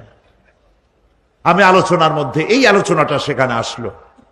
বললাম এই পৃথিবীতে আক্ষরিক অর্থে কোনো মানুষ হেল্পলেস হয় না, অসহায় হয় না। কেউ না কেউ সহায় হয়েই যায়, হয় স্বামী, না হয় পিতা, না হয় ছেলে, না হয় মেয়ে, না হয় আত্মীয়, না হয় সরকার। কেউ না কেউ সহায় হয়েই যায়। একেবারে হেল্পলেস এটা পৃথিবীতে হয় না। অসহায় কারে বলে? কিয়ামতের মাঠে মানুষ তা টের পাবে। আল্লাহ তাআলা কিয়ামতের দিন তুমি আমাদেরকে অসহায় করে দিও না। কিয়ামতের দিন তুমি আমাদের জন্য সহায় হয়ে যেও। আল্লাহ পাক বলছেন সেদিনটি ভয় করো, যেদিন কেউ কারো সাহায্যে এগিয়ে আসবে না, কারো পক্ষে কোনো সুপারিশ গ্রহণ করা হবে না, কারো কাছ থেকে কোনো বিনিময় গ্রহণ করা হবে না, কাউকে কোনো সাহায্যও করা হবে না। ইন্না লিল্লাহি ওয়া ইন্না ইলাইহি রাজিউন। আল্লাহ রাব্বুল আলামিন বলেন, لن تنفعكم أرحامكم ولا أولادكم يوم القيامة। কিয়ামতের দিন তোমাদের আত্মীয় স্বজন, তোমাদের সন্তান সন্ততি তোমাদের জন্য কিছু মাত্র কাজে লাগবে না। يوم يفر المرء من أخيه وأمه وأبيه وصاحبته وبنيه। সেদিন মানুষ তার ভাই, মা বাপ, স্ত্রী ও সন্তান থেকে পলায়ন করবে। সেদিন প্রত্যেকে নিজ নিজ অবস্থায় পতিত হয়ে যাবে। পিতা তার সন্তানকে পরিচয় দেবে না, মা তার সন্তানকে চিনবে না, সন্তান তার মাকে চিনবে না। মানুষগুলি দৌড়াতে থাকবে, পালাতে থাকবে, কেউ কারো সাহায্য সেদিন করতে পারবে না। আমার প্রিয় ভাইয়েরা, সেই কিয়ামতে আল্লাহ পাক আমল নামা আল্লাহর আদালতে মানুষের সামনে পেশ করা হবে। পার্থিব জীবনে মানুষ যা কিছু করেছে কোন জিনিস লুকায় রাখতে পারবে না, সব প্রকাশ পেয়ে যাবে। কিয়ামতের পূর্বেই আল্লাহ রাব্বুল আলামিন সব কিছুকে রেকর্ড করে রেখেছেন। আবারও বলছি, আল্লাহ পাক কোনো কিছু গোপন রাখেন নাই। কিভাবে রেকর্ড করছেন? وَكُلَّ إِنسَانٍ أَلْزَمْنَاهُ طَائِرَهُ فِي عُنُقِهِ وَنُخْرِجُ لَهُ يَوْمَ الْقِيَامَةِ كِتَابًا يَلْقَاهُ مَنشُورًا। প্রত্যেকের ভালো মন্দ কর্মলিপি আমি তার গলায় ঝুলাই দিছি। আমি তার জন্য কিয়ামতের দিন একটি কিতাব ওপেন করে দেব, গলায় ঝুলানো আছে। আজ বিজ্ঞানীরা আবিষ্কার করেছে মানুষের শরীরের মধ্যে ডিএনএ এর কথা। এই ডিএনএ এর মধ্যে সে কেমন হবে, তার প্রজ্ঞা, তার মেধা ইত্যাদি সবকিছু ওর মধ্যে ডিএনএ এর ভিতরে বিজ্ঞানীরা খুঁজে পাচ্ছে।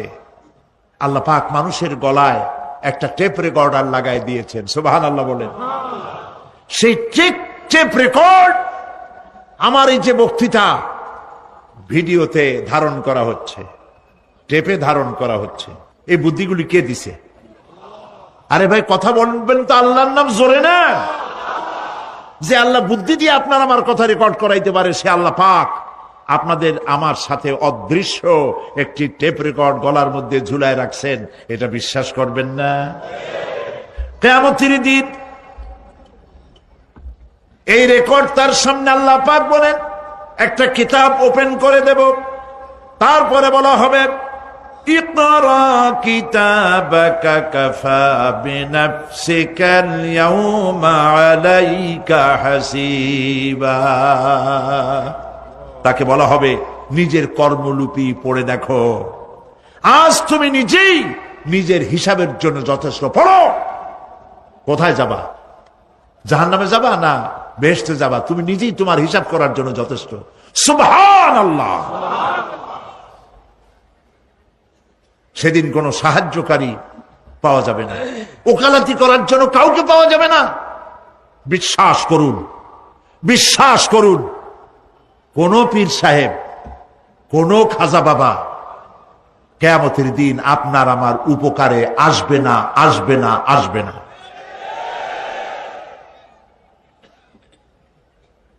আমল ভালো হবে, আল্লাহ ক্ষমা করবেন। আমল ভালো নাই, পীর সাহেবরা কিচ্ছু করতে পারবেন না। কেউ কেউ মনে করেন পীর সাহেব আমার সুপারিশ করবেন। সুপারিশের কথাটা আজকে বলবো না, সুপারিশের কথা আসবে শেষের দিকে ইনশাআল্লাহ। বলেন ইনশাআল্লাহ। মনে করা হয় যে পীর সাহেবরা আমাদেরকে সুপারিশ করবেন।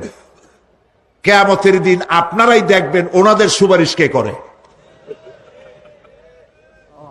যাদেরকে বলা হয় ওলিউল্লাহ, তারা আল্লাহর দৃষ্টিতে আদৌল্লাহ কিনা আপনার আমার জানা নাই। তার আমল কেমন আপনি জানেন না, বাইরের দৃশ্যটাই শুধু দেখেন। ওনার বউ বলতে পারবেন উনি খাঁটি পীর না ধান্দাবাজ। ওনার গ্রামের লোক বলতে পারবে। বিদেশ থেকে ভাড়া করা একজন আইনে মানুষের সামনে দেখানো যায় বিরাট একটা কিছু, কিন্তু তিনি বিরাট না কি এইটা তার বউ, তার গ্রামের মানুষ বুঝবে, ভালো করে চিনবে। বউ চেনে সব থেকে ভালো, সব থেকে ভালো করে চেনে কে? স্ত্রী। তারপরে চেনে ড্রাইভার, তার সাথে যে রাত দিন যে ড্রাইভার থাকে, তার সাথে যে খাদেম থাকে। এরা জানে, এরা দেখতে পায় এই লোকটা মুখ দিয়া যা বলে আসলে লোকটা এইরকম না। বুঝতে পারে কিনা? মানুষের সামনে ধান্দাবাজি করে অনেক কথা কথা বলে মানুষকে মন ভুলানো যায়। এই জন্য কবি বলেছেন, ये हाल तेरा जाल है, मकसूद तेरा माल है। ये हाल तेरा जाल है, मकसूद तेरा माल है। क्या जब तेरा चाल है, लाखों को अंधा कर दिया। নিজেরে বুজুর্গ বানাইয়ে মানুষের সামনে পেশ করছো, তোমার এই হাল হলো তোমার চাল। মানুষের পয়সা পকেটে ভরার জন্য এই কাম করতেছো, কেউ টের পায় না। আল্লাহ পাক ঠিকই টের পাচ্ছেন, ঠিক কিনা বলেন? আল্লাহ পাক ঠিকই টের পাচ্ছেন। বিশ্বাস করুন, কোন পীর সাহেব, কোন খাজা বাবা কিয়ামতের দিন মানুষের কোন উপকারে আসবে না। আল্লাহু আকবার। উপকার হবে কেবলমাত্র নেক আমল। ইয়া আইয়ুহাল্লাযীনা আমানু ওয়াবতাগু ইলাইহিল ওয়াসিলা। কিছু কিছু জাহিল লোকেরা এর তাফসীর করেছে পীর ধরো, যার পীর নাই তার পীর শয়তান। নাউযুবিল্লাহ। যদি এইটা সত্য হবে তাহলে ইমাম আবু হানিফার পীরকে, ইমাম শাফিঈর পীরকে, ইমাম আহমদ বিন হাম্বলের পীরকে, যারা এই কথা বলে তারা শয়তানের ওয়াসওয়াসায় নিমজ্জিত। ওয়াবতাগু ইলাইহিল ওয়াসিলা এর তাফসীর হচ্ছে আয় আমলে সালেহ, নেক কাজের ওসিলা ধরো। কি কাজের ওসিলা ধরো? নেক কাজের ওসিলা ধরো। কারণ কিয়ামতের দিন আল্লাহ পাক আরো পরিষ্কার করে বলছেন, লান তানফাকুম আরহামুকুম ওয়ালা আওলাদুকুম ইয়াউমাল কিয়ামাহ। কিয়ামতের দিন সন্তান সন্ততি আর সম্পদ কোনো কাজে লাগবে না, এগুলি কোনো উপকার হবে না মানুষের জন্য। আর সেখানে উৎকোচেরও কোনো কারবার চলবে না। এই পৃথিবীতে উৎকোচ দিয়ে অনেক কাম করা যায়, কিন্তু কিয়ামতে চলবে না। اليوم لا ينفع مال ولا بنون সুবহানাল্লাহ সুবহানাল্লাহ। যেখানে কিয়ামতের দিন ধন সন্তান সন্ততি কোনো কাজে লাগবে না। আল্লাহ মানুষকে সতর্ক করতেছেন, মা ইয়ালফিযু মিন কাওলিন ইল্লা লাদাইহি রাকীবুন আতীদ। মানুষ এমন কোন কথা বলে না যা আমার ফেরেশতারা রেকর্ড করে না রাখে। যা করো তাও লেখা হয়, যা বলো তাও লেখা হয়ে যায়। দুনিয়ায় গোয়েন্দা বিভাগ আছে, আমার দেশে গোয়েন্দা বিভাগ আছে না? কি নাম কত দুই একটা আন্দাজে কইল আছে, CID, DIB, DFI, army intelligence, কত রকম গোয়েন্দা আছে, কত বাহিনী আছে আপনি টের পাবেন না। পাগড়ি একটা বাঁধি আপনার সামনে বসা, আপনি বুঝবেন না যে আপনার আমল নামা রেকর্ড করতেছে ওখানে বসে। আপনি তো মনে করেছেন দরবেশ সাহেব 6 সেল্লা দিয়ে আসছে, কিন্তু তিনি গভর্নমেন্ট অফিসার, আপনার সর্বনাশ করতেছে, আপনি টের পাচ্ছেন না। এইটা যদি মানুষের রাষ্ট্র ঠিক রাখার জন্য দুনিয়ার সরকারের দরকার হয়, তাহলে আল্লাহ পাকের এই বিশাল সাম্রাজ্য রক্ষা করার জন্য আল্লাহর গোয়েন্দা বিভাগ নাই? আল্লাহ রাব্বুল আলামিন তার গোয়েন্দা বিভাগ কাজ করতেছি, আমরা বিশ্বাস করি না, আমরা বুঝতে পারি না, যার জন্য অন্যায়ের মধ্যে লিপ্ত হয়ে যাই। একবার আমি লন্ডন থেকে লন্ডন শহরে রাত্রে যাচ্ছি, রাত 2টা-2:30 হবে। প্রতিমধ্যে রেড সিগন্যাল জ্বলল, গাড়িটা থামায় দিল, সামনে আর গাড়ি টাড়ি নেই। আমি ড্রাইভারের বললাম যে গাড়ি টাড়ি তো নাই সামনে, আমরা তো ইচ্ছা করলে যেতে পারি। ড্রাইভার বলল পারি, কিন্তু যাব না। কেন যাবেন না? বলল যে এই সিগন্যালের সাথে ক্যামেরা আছে, অটোমেটিক ক্যামেরা। আমি যদি এখান থেকে এটাকে ক্রস করি, তাহলে আগামীকাল কোর্ট থেকে আমার নামে চিঠি আসবে। রাত 2:45, এই রঙের গাড়ি, এত নাম্বার গাড়ি, এবং আপনার চেহারা শরীফ এই, আপনি রাত 2:45 সময় রেড সিগন্যাল অমুক এলাকা থেকে ক্রস করেছেন, মেহরবানি করে কোর্টে আসেন আর জরিমানা দিয়ে যান। এই লোকটি এইখানে ক্যামেরা আছে, এটা চোখে দেখছে, সেই জন্য বিশ্বাস করলো। কিন্তু এই ক্যামেরায় স্ন্যাপ নেওয়ার জন্য কোনো ক্যামেরা ম্যান নাই,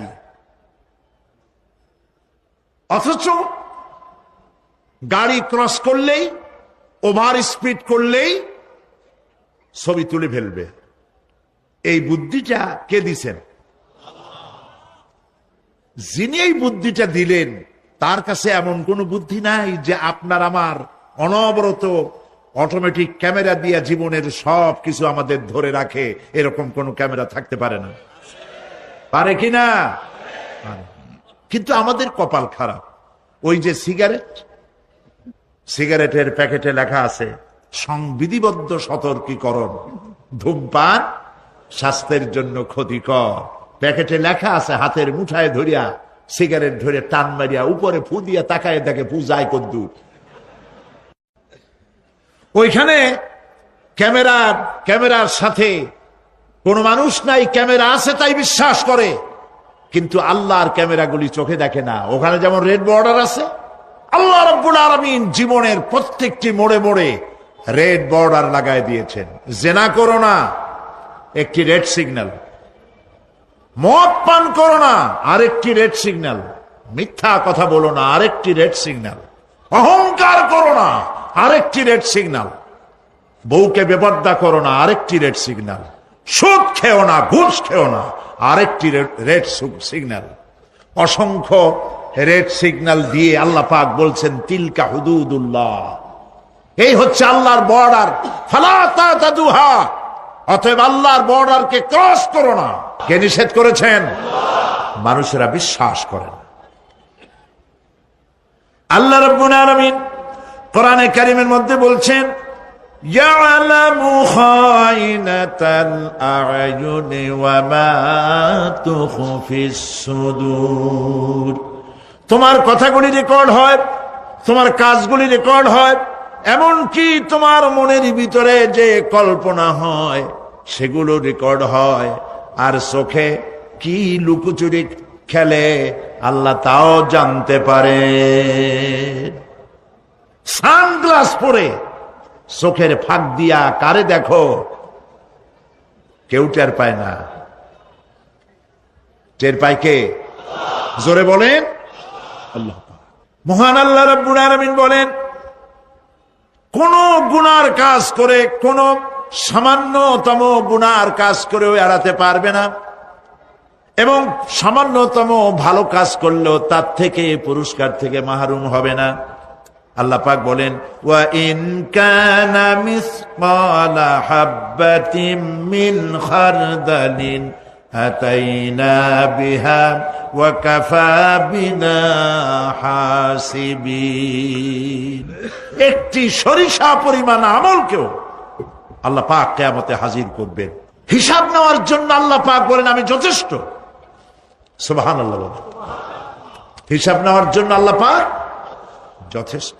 রাসূল করিম সাল্লাল্লাহু আলাইহি ওয়াসাল্লাম নিজে এতিম ছিলেন, আর এতিমের প্রতি তার এত দরদ ছিল, একবার তিনি ঈদের দিকে নামাজ পড়ার জন্য যাচ্ছেন, প্রতিমধ্যে দেখেন একটা বাচ্চা ছেলে কাঁদতেছে। এই রাস্তায় কত মানুষ গেল, কেউ দাঁড়ানো না, থমকে বাচ্চার ক্রন্দন কাউকে থামাইতে পারল না। কিন্তু বিশ্ব নবী, দয়ার নবী রাহমাতুল লিল আলামিন বাচ্চার কান্না দেখে পাও বাড়াতে পারলেন না। নবীজি দাঁড়ায় গেলেন, জিজ্ঞেস করেন, ও বাচ্চা ঈদের দিনে কাঁদো কেন? ঈদের দিনে তো কাঁদতে নাই।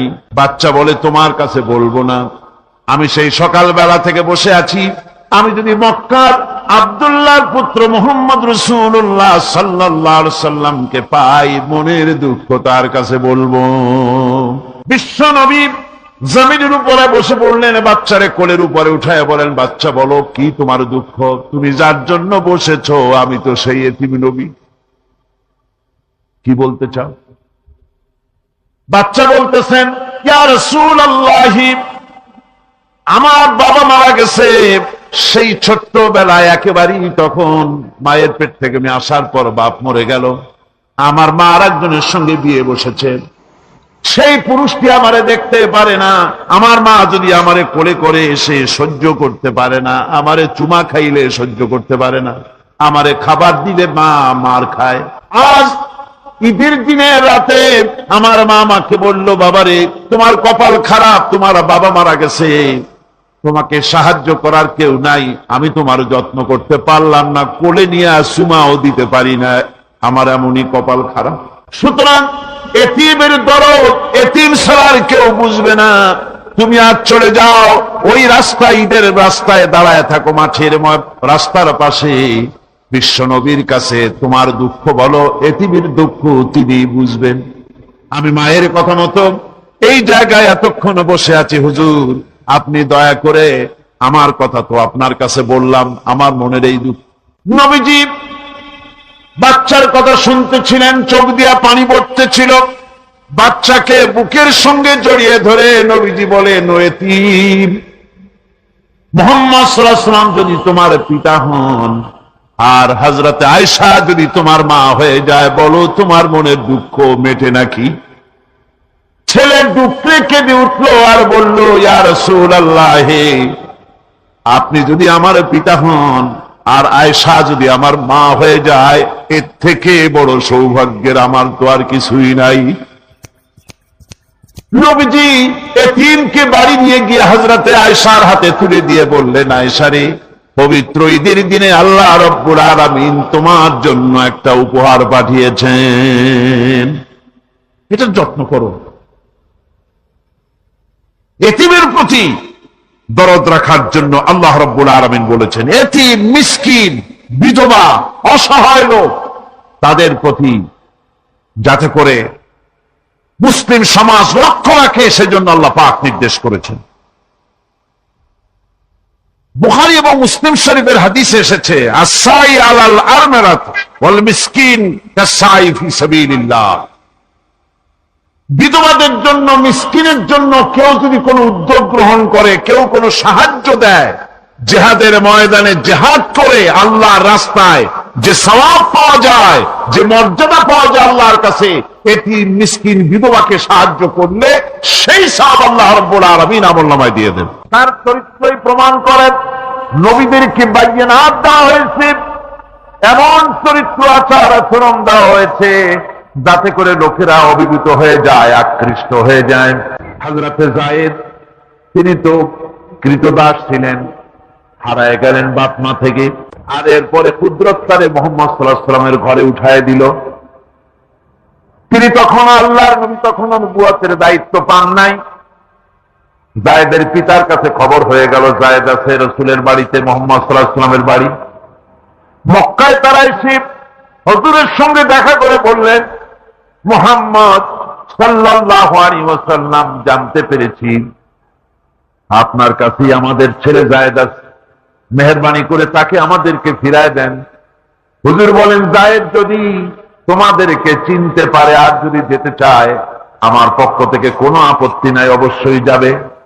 তবে যায়েদ যদি যেতে না চায়, আমি এমন লোক নই যে কেউ আমার কাছে থাকতে চাইলে আমি জোর করে তাকে ছেড়েও দিতে পারি না, আমি তেমন লোক নই।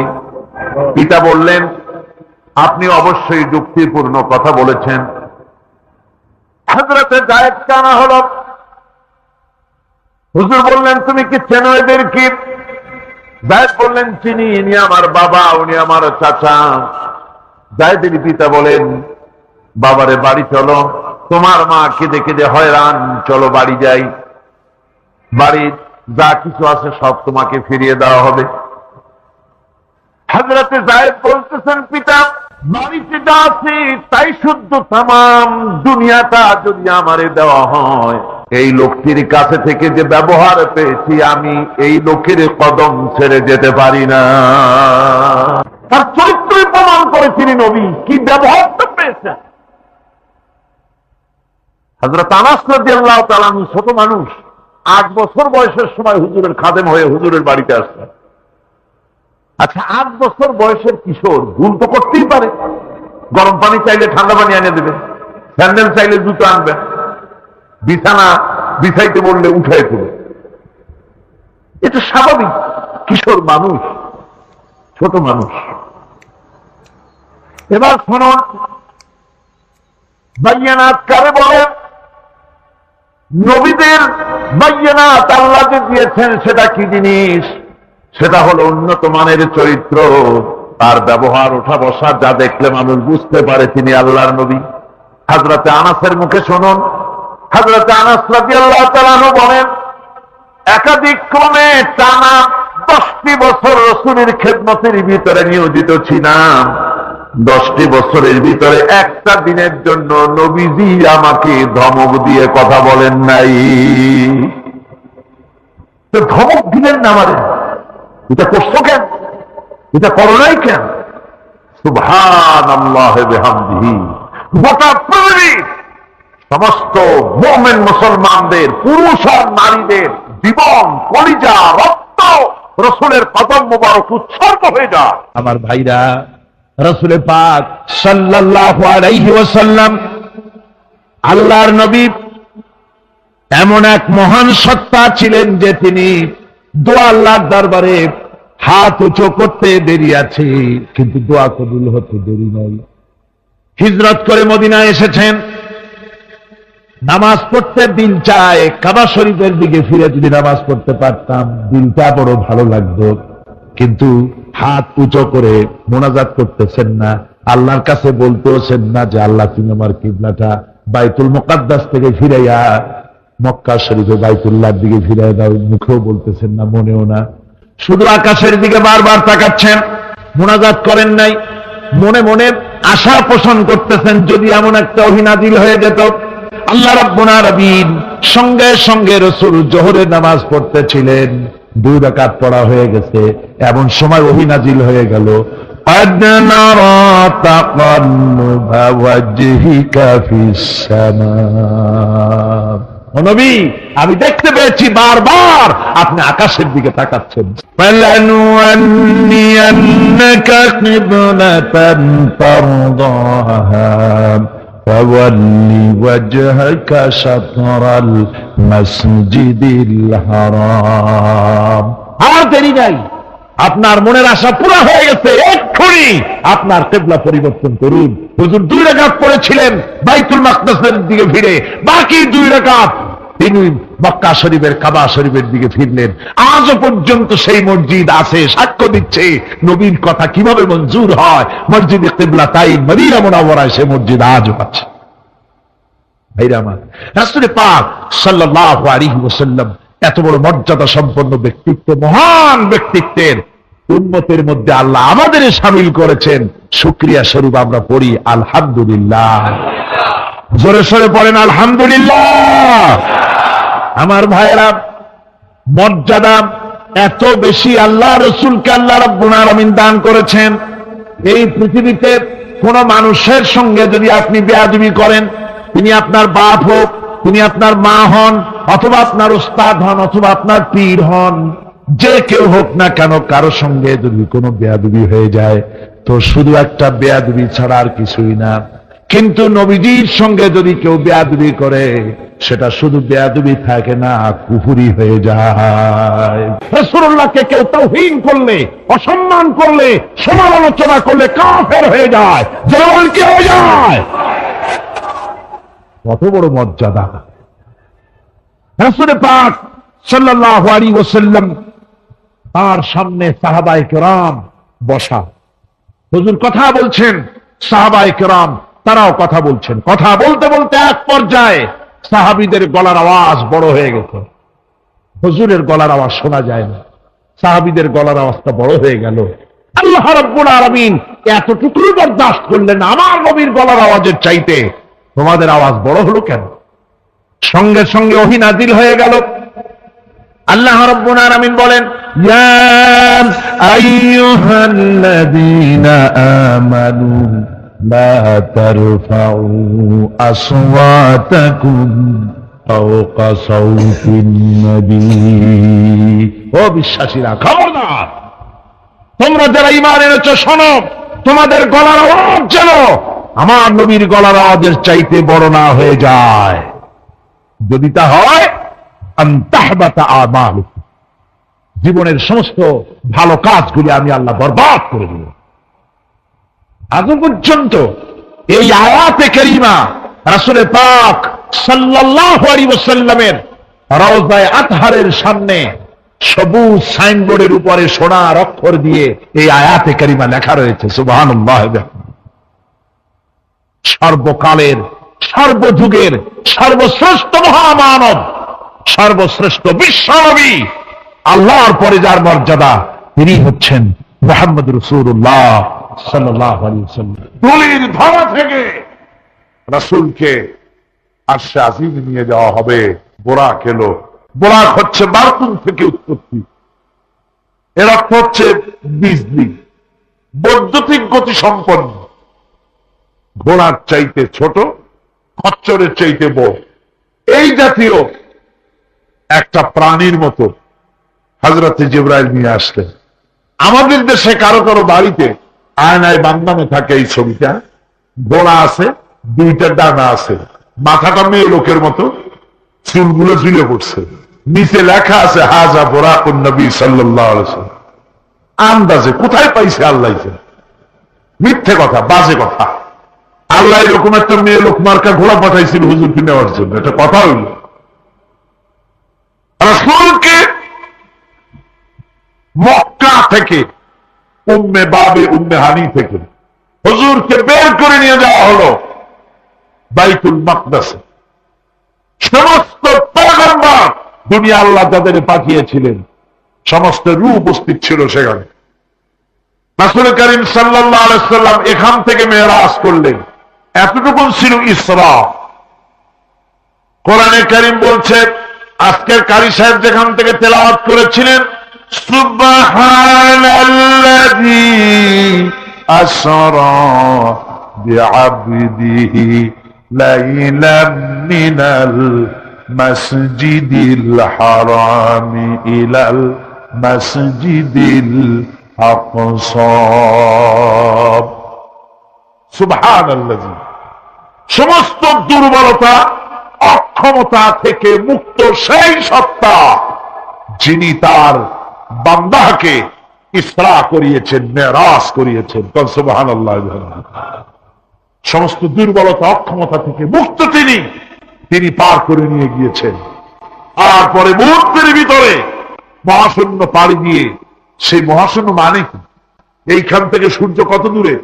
9,30,00,000 মাইল দূরে এখান থেকে সূর্য। সেই সূর্য, তারপরে রয়েছে গ্যালাক্সি, মিল্কি ওয়ে, গ্রহ নক্ষত্র, সে যে কত দূরে, যে সমস্ত তারকা, এমন বহু তারকা আছে যে তারকা সৃষ্টির পর তার আলো পৃথিবীর মাটি আজ পর্যন্ত স্পর্শ করে নাই, অথচ আলোর গতি প্রতি সেকেন্ডে কত মাইল? 1,86,000 মাইল। এই 1,86,000 মাইলের সেকেন্ড, এর মিনিট, এর ঘন্টা, এর দিন, এর সপ্তাহ, এর মাস, এর বছর, এটাকে বলা হয় লাইট ইয়ার, আলোকবর্ষ। সেই তারকা তৈরি হওয়ার পর কত সহস্র সহস্র লাইট ইয়ার চলে গেল, আজ পর্যন্ত সেই তারকার আলো পৃথিবীর মাটি স্পর্শ করতে পারে নাই। তাহলে সেই তারা কোথায়? আল্লাহ রাব্বুল আলামিন তার হাবিবকে চাঁদ, সূর্য, গ্রহ, নক্ষত্র, মহাশূন্য পাড়ি দিয়ে, তারপরে 7 আকাশ পাড়ি দিয়ে সিদরাতুল মুনতাহা পর্যন্ত নিয়ে গেলেন। জোরে কোন সুবহানাল্লাহ। এবার সিদরাতুল মুনতাহা পর্যন্ত যাওয়ার পথে যত ঘটনা ঘটল, সেগুলো আপনারা ইতিহাস থেকে পড়ে নেবেন, ওগুলি বলার সময় আমার কাছে নাই। সিদরাতুল মুনতাহায় যাওয়ার পর হযরত জিবরাইল বলেন, আর আমি যেতে পারবো না, এটা হলো বিপজ্জনক বর্ডার। আমি যদি আর এক চুল অগ্রসর হই তাহলে আমি জ্বলে পুড়ে ছাই হয়ে যাব, আমার আর যাওয়ার অধিকার নাই। হুজুর সেখানে বসে থাকলেন। জিবরাইল বলে গেলেন, এখান থেকে আপনাকে নেওয়ার কুদরতি ব্যবস্থা হয়ে যাবে। রাসূল দুনিয়ায় ফিরে এসে হযরত বেলালকে ডেকে বলেছিলেন, বেলাল গো, এমন কি আমল তুমি করো আমারে শোনাও। হযরত বেলাল বলেন, হুজুর আমার আমল তো সব আপনি জানেন। কয় না, কি করো শোনাও। বেলাল বলেন, হুজুর খাস আমলের মধ্যে এতটুকু আছে যে আমি কখনো বিনা উজুতে থাকি না, যখন উজু চলে যায় উজু করি, আর উজুর ইহতিমামের জন্য 2 রাকাত নফল নামাজ পড়ি। হুজুর বলেন, বেলাল তুমি এই আমল ছাড়বা না, কারণ সিদরাতুল মুনতাহায় হযরত জিবরাইল আমারে যখন ছেড়ে চলে গেলেন, আমার একা একা বড় ভয় লাগতে লাগলো। তখন আমার মনে হচ্ছিল তুমি যেন আমার চতুর্দিকে হাঁটতেছো। রফরাত নামক বিছানা চলে এলো। কুদরতি এই বিছানায় চড়ে নবীজি আল্লাহ রাব্বুল আলামিনের দরবারে আরশে আজিমে পৌঁছে গেলেন। জোরে বলেন সুবহানাল্লাহ, জোরে বলেন সুবহানাল্লাহ। যেখানে পৃথিবীর কোন মানুষের যাওয়া সম্ভব নয়, গোটা পৃথিবীর মানুষের মর্যাদা আল্লাহ পাক বাড়ায় দিলেন। আরশে আজিমে হুজুরকে নিয়ে গেলেন। তারপরে তিনি কথাবার্তা হুজুরের সাথে কি বললেন, সেই কথাগুলি নিয়ে আমাদের দেশে কথা হলো এই যে হুজুরকে নিয়ে আল্লাহ 5 ওয়াক্ত নামাজ দিছিলেন তো 50 ওয়াক্ত। মুসা আলাইহিস সালামের সাথে দেখা না হইলে তো কাম সারছিল, আমাদের আর উপায় ছিল। আরে ভাই, শুধু নামাজ দেওয়াই যদি উদ্দেশ্য হবে, তাহলে রোজার মতো তো আল্লাহ দুনিয়ায় বসে দিতে পারতেন কিনা, হজের মতো জাকাতের মতো পারতেন কিনা। শুধু নামাজের জন্য নয়, আল্লাহ পাকের কায়নাত দেখাবার জন্য আল্লাহ পাক তাকে নিয়েছিলেন। বেহেশত দেখাইছেন, দোজখ দেখাইছেন, ভালো কাজ করলে কিরকম শান্তি হবে, খারাপ কাজ করলে কিরকম শাস্তি হবে চোখে দেখায় দিয়েছেন। মুহাম্মদ রাসূলুল্লাহ সাল্লাল্লাহু আলাইহি ওয়াসাল্লামকে মেরাজ থেকে ফিরে এলেন, ঘরে এসে দেখেন উজুর পানি, উজু করে যে গেছিলেন উজুর পানি তখনও গড়াচ্ছে। যে দরজা দিয়ে বেরিয়েছিলেন, দরজাটা ধাক্কায় তখনও কাঁপতেছে। যে বিছানায় শোয়া ছিলেন সে বিছানায় মানুষ শুয়ে থাকলে যেমন উষ্ণ থাকে সেরকমের উষ্ণ ভাব তখনও আছে। কেমনে হলো? মাথায় ঢুকবে না। সুবহানাল্লাহ কোন ঢুকবে? জোরে কোন সুবহানাল্লাহ। এটার ব্যাপারে কোন বিজ্ঞান দর্শন যুক্তির প্রয়োজন নাই। প্রয়োজন শুধু এতটুকু, আল্লাহ তার হাবিবরে নেবেন, কত দ্রুত নিবেন, কত দ্রুত পাঠাবেন, এটা তিনি ভালো জানেন, আমাদের কোনো জানার কথা না। ঠিক কিনা? তবে দৃষ্টান্ত যদি চান তাহলে আমি দৃষ্টান্তটা এভাবে দিতে পারি, বুঝাবার জন্য একটা দৃষ্টান্ত দিতে পারি। সেটা হলো এই, ধরেন বাংলাদেশে কোন প্রেসিডেন্ট আসবে, পৃথিবীর যে কোনো দেশের এক প্রেসিডেন্ট আসবে, এটা আসার যখন খবর হয়ে যাবে তখন পত্র পত্রিকায় রুট বলে দেওয়া হয়। এই রুটে রাষ্ট্রীয় মেহমান রাষ্ট্রীয় অতিথি ভবনে আসবেন, এই রাস্তা দিয়ে সাধারণ ট্রাফিক চলাচল বন্ধ থাকবে। এয়ারপোর্ট থেকে নিয়ে রাষ্ট্রীয় অতিথি ভবন পর্যন্ত মেহমান না আসা পর্যন্ত সমস্ত ট্রাফিক চলাচল বন্ধ। মেহমান পৌঁছে যাবে, তারপরে আবার স্বাভাবিক ট্রাফিক চলবে। এটা জানেন কিনা? এইটা যদি পৃথিবীর সামান্য সলিমদ্দি এই জন্য বলছি, আজ আছে কাল নাই। ঠিক কিনা গণ? আজ মন্ত্রিত্ব গেল, কালকে রাস্তায় দাঁড়ায় বলবে রিক্সাওয়ালা আমার একটু নেওয়া, বাজারে মাছ কিনতে যাবো। ঠিক কিনা? সুতরাং এদের তো কোনো মর্যাদা নাই, আজ আছে কাল নাই। এই দুনিয়ার কসিমদ্দির জন্য যদি এভাবে ট্রাফিক চলাচল বন্ধ করে দেওয়া হয়, তাহলে আকাশ এবং জমিনে আল্লাহ রাব্বুল আলামিনের সর্বশ্রেষ্ঠ মেহমান জনাবে মুহাম্মদুর রাসূলুল্লাহ সাল্লাল্লাহু আলাইহি সাল্লাম, এই মেহমান আল্লাহর দরবারে যাবেন। আল্লাহ যদি বলে দিয়ে থাকেন, আল্লাহ যদি হুকুম করে থাকেন, সময়ের গতি, বার্ষিক গতি, আহ্নিক গতি, আকাশের গতি, সূর্যের গতি, সময়ের গতি, রাত ৩:৪৫ 10 সেকেন্ড, এখন সমস্ত গতি স্তব্ধ হয়ে যা। আমার হাবিব আমার দরবার থেকে ঘুরে যখন ঘরে ফিরে যাবেন, আবার ৩:৪৫ 11 সেকেন্ড থেকে শুরু হয়ে যাবি। ময়দানে আমার রাসূল রক্ত দিয়েছেন। আমি সেই তায়েফ সফর করেছি। সেই তায়েফ, আমি তায়েফের ইতিহাস হাদিসে পড়েছি, চোখে দেখি নাই। তায়েফের চিত্র নিজের চোখে দেখে প্রাণ ভরে কেঁদেছি, যেখানে রসুলের রক্ত পড়েছে। 3টি জায়গায় রসুলের রক্ত পড়েছে। সবচেয়ে বেশি রক্ত পড়েছিল যে জায়গাটিতে, সেই জায়গায় প্রাণ ভরে কেঁদেছি। আমার স্ত্রী আমার সাথে ছিলেন। আমি তায়েফে গিয়ে লোকেরা আমাকে যখন বলল বিশ্রাম নিতে, আমি বললাম না, বিশ্রাম করব না, আগে আমারে নিয়ে যাও। আমার রাসূলকে মারছিল যে রাস্তাটা, ওই রাস্তাটা আমার আগে দেখাও। 3 দিনের না খাওয়া, রাস্তার 2 দিকে কাফেরেরা দাঁড়ানো, চতুর্দিক থেকে পাথর মারা শুরু করে দিল। আহারে, এমন সুন্দর চেহারার মানুষ দেখে কেমনে মারল তারা? হুজুর পড়ে গেলেন, ওরা কাফেরেরা এসে জোর করে ধাক্কা মেরে হাঁটানো। আবার হুজুর পড়ে গেলেন, বেহুশ হয়ে পড়লেন। আবার ওরা উঠাইয়া জোর করে আবার হাঁটানো। তৃতীয় শেষ জায়গায় গিয়ে হুজুর বেহুশ হয়ে পড়ে গেলেন। শরীর থেকে সবচাইতে বেশি রক্ত পড়েছে সেখানে। আমি লম্বা সেজদা পড়ে এত কান্দা কাঁদছি, আরে আমার নবীজির রক্ত পড়েছে এই বাড়িতে। ফেরেশতারা এসে বলছেন, হে রাসূল, আপনার এই অবস্থা থেকে আকাশের ফেরেশতারা কাঁদতে কাঁদতে অস্থির হয়ে গিয়েছে। আপনি আমাদের অনুমতি দেন, এই পাহাড় চাপা দিয়া কাফেরের গোষ্ঠী সাফ করে দেই। আমার নবীজি বললেন, না, আমি তা বলবো না। আমি তো পৃথিবীর মানুষকে প্রতিশোধ দিতে আসি নাই। আমি যদি হুকুম করি আর আমার হুকুম মতো সবগুলি যদি পাথর চাপা দিয়ে মারিয়ে ফেলে দাও, তাহলে আমি কালে পৌঁছাবো লা ইলাহা ইল্লাল্লাহু মুহাম্মাদুর রাসূলুল্লাহ। সঙ্গে যায়েদ, রক্তাক্ত শরীর। আহারে, যেই শরীরের দিকে মানুষ একবার তাকাইলে চোখ ফিরাইতে পারত না। হযরত আয়েশা বলেছেন যে সমস্ত নারীরা ইউসুফ আলাইহিস সালামের দেখে হাত কেটে বেড়াইছিল, ওরা যদি আল্লাহ রাসূলকে দেখতো হাত কাটতে কাটতে কলিজা কাটে ফেলাই দিত, টের পাইতো না।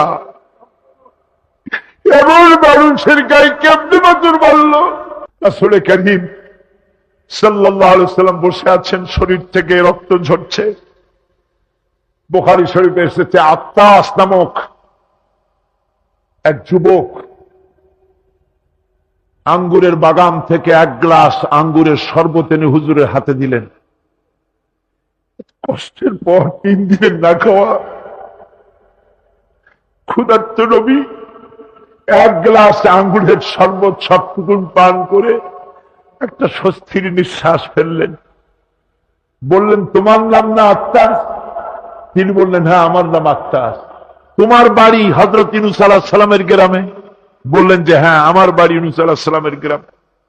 যুবক জিজ্ঞেস করলেন, হুজুর, আপনি কি করে বুঝলেন আমার নাম আত্তাস আর আমার বাড়ি ইউনূস আলাইহিস সালামের গ্রামে? আপনি জানলেন কি করে? হুজুর বললেন, আমিও নবী, ইউনূস আলাইহিস সালামও নবী। এক নবীর খবর আর এক নবীর কাছে থাকে। রাসূল গায়ের রক্তগুলি ধুয়ে 2খানা হাত আল্লাহর দরবারে তুললেন। আজকে দুনিয়ায় কেউ নাই হুজুরের, খাদিজা নাই, আবু তালেবও নাই, রাসূল একা। সাহাবীরা দিনের বেলায় কাফেরদের ভয়তে হুজুরের সঙ্গে দেখা করতে পারে না। হুজুর বলেন, আমার ওই কষ্টের সময় খাদিজা নাই, ওই সব পাথরগুলি আমি আজও চিনি, যে পাথরগুলি আমি যাওয়ার সময় রাস্তায় জিহাদের ময়দানে সাহাবায়ে কেরামদেরকে প্রস্তুত করছেন জিহাদের জন্য। সাহাবীরা তৈরি হয়েছেন, লড়াই হবে মুতার প্রান্তরে। 3000 সাহাবীকে রাসূল রিক্রুট করলেন। 1 লক্ষ রোমান সৈন্য, তদানীন্তন পৃথিবীর সুপার পাওয়ার, সজ্জিত অস্ত্র সজ্জিত বাহিনী চলে এসেছে তারা মুতার প্রান্তরে। রাসূল 3000 তৈরি করলো। ওদিকে 1 লাখ আর এদিকে কয় হাজার? হুজুর নিজে এই জিহাদে যাননি।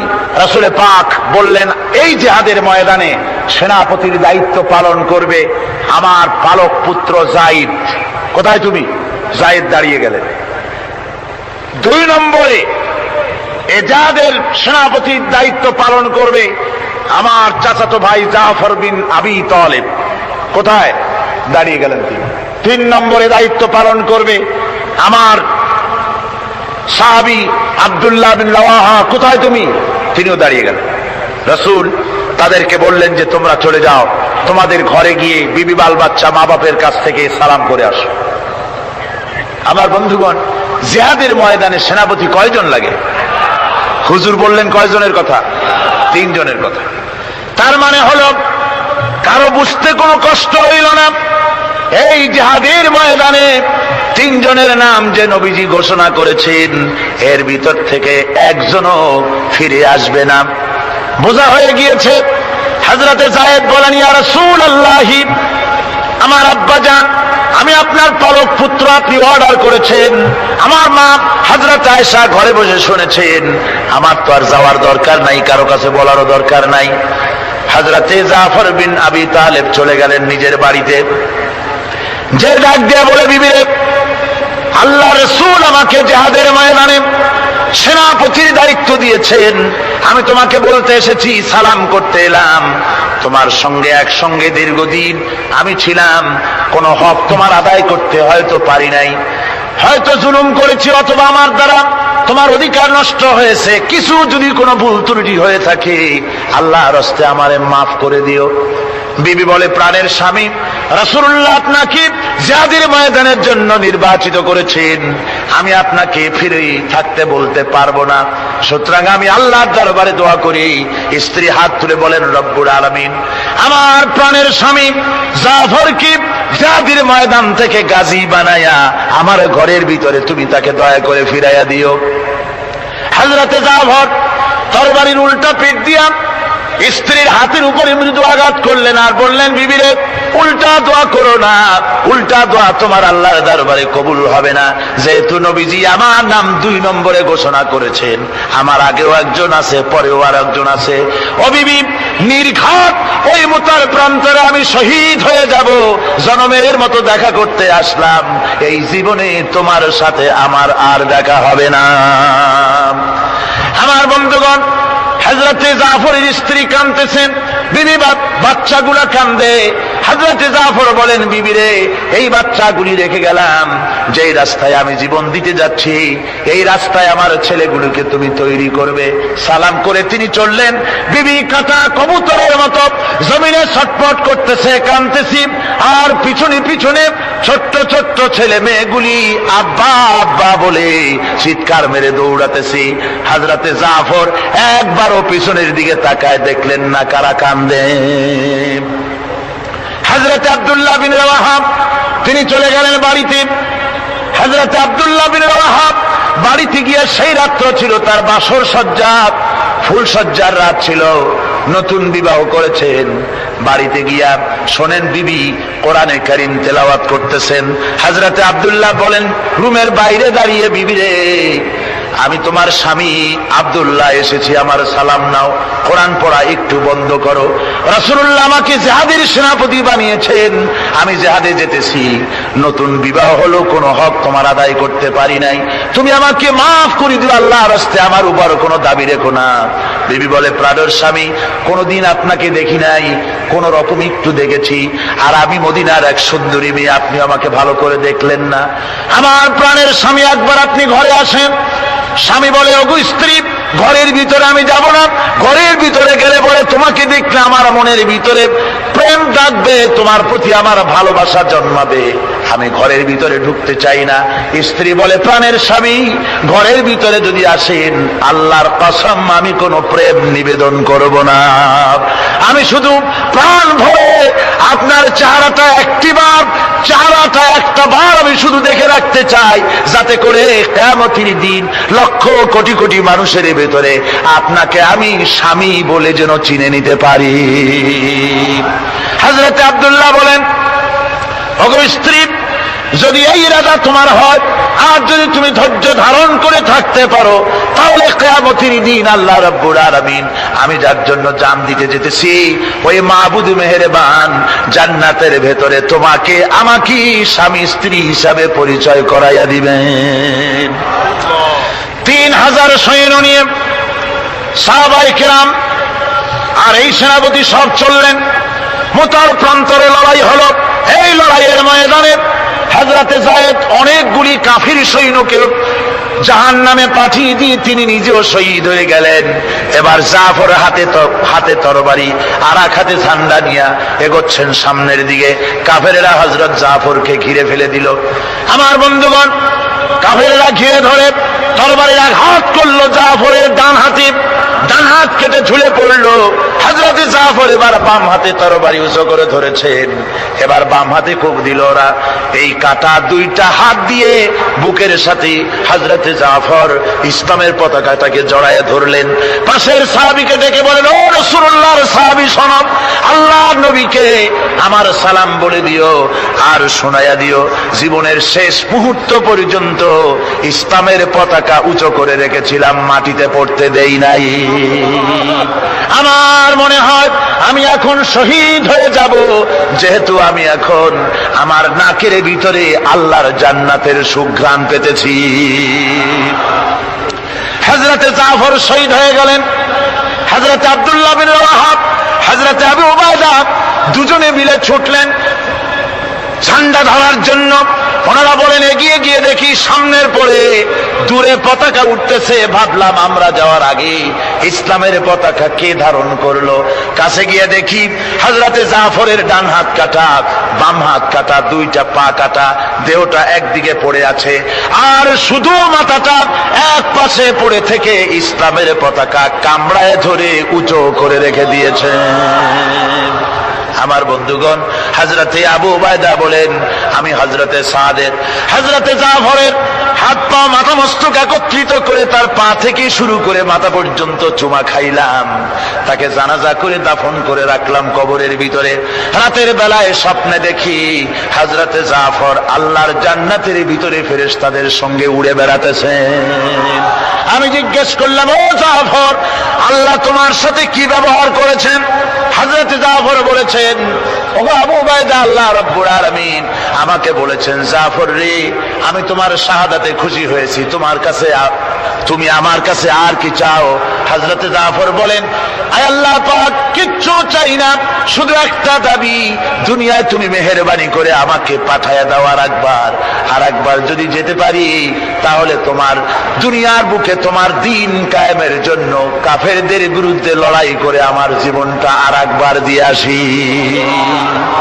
আমার বন্ধুগণের জন্য আল্লাহ রাসূল বলেছেন, হাদিস শরীফে এসেছে, আমার ইচ্ছে হয় জিহাদ করি, শহীদ হই, আবার যদি জিন্দা হই, আবার জিহাদ করি, শহীদ হই, আবার যদি জিন্দা হতে পারি তাহলে আবার জিহাদ করি, আবার শহীদ হই।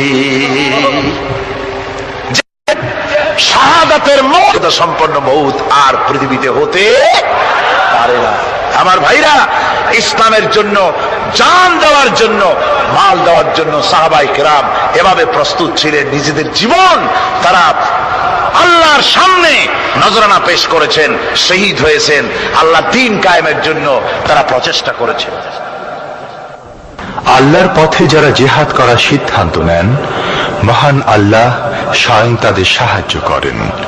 যুগে যুগে আমরা এর প্রমাণ পেয়েছি, আর তাই মুসলমানরা কাফেরদের উপর বরাবর বিজয়ী হয়েছে। এই ইসলামকে প্রতিষ্ঠিত করার জন্য প্রয়োজন রয়েছে জিহাদের। কিসের প্রয়োজন? কিসের? জিহাদের প্রয়োজন। সেই জিহাদ করতে কি আপনারা তৈরি আছেন? জিহাদের জন্য তৈরি আছেন? সেই জিহাদ কিন্তু সেই জিহাদ মানে কি? সেই জিহাদের আবার অপব্যাখ্যা করা হয়েছে। জিহাদের অপব্যাখ্যা করা হয়েছে এইভাবে যে, ওয়ালাকিন কালামদার কাফে দুশমনাস, দুশমনের হাতে কলম ছিল, ওরা যেমন খুশি আমাদের ইতিহাসকে চিত্রিত করেছে। ওরা বলেছে ইসলামের ইতিহাস থেকে তরবারি আর রক্তের গন্ধ আসে, কিন্তু আসলে জিহাদের অর্থ তো তরবারির যুদ্ধ নয়।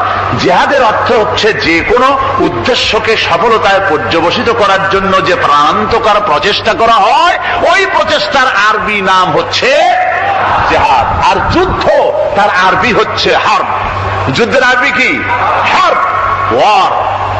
ইংরেজিতে ওয়ার, আরবিতে হার্ব।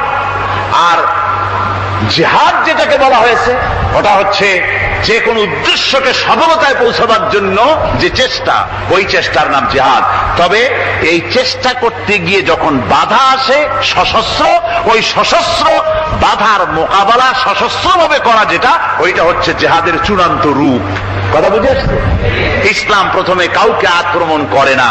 ইসলাম প্রথমে কাউকে আক্রমণ করে না, আক্রান্ত হলে পরে তারপরে এর জবাব দেয়। ঠিক কিনা? দেখেন না, হযরত আলী রাদিয়াল্লাহু তাআলা আনহু ওই যে খায়বারের যুদ্ধে, সেইখানে কেউ খায়বারের এই দুর্গ মুসলমানদের হাতে আসে না। প্রতিদিন যুদ্ধ হচ্ছে, অথচ যুদ্ধে কোনো ফলাফল দেখা যাচ্ছে না।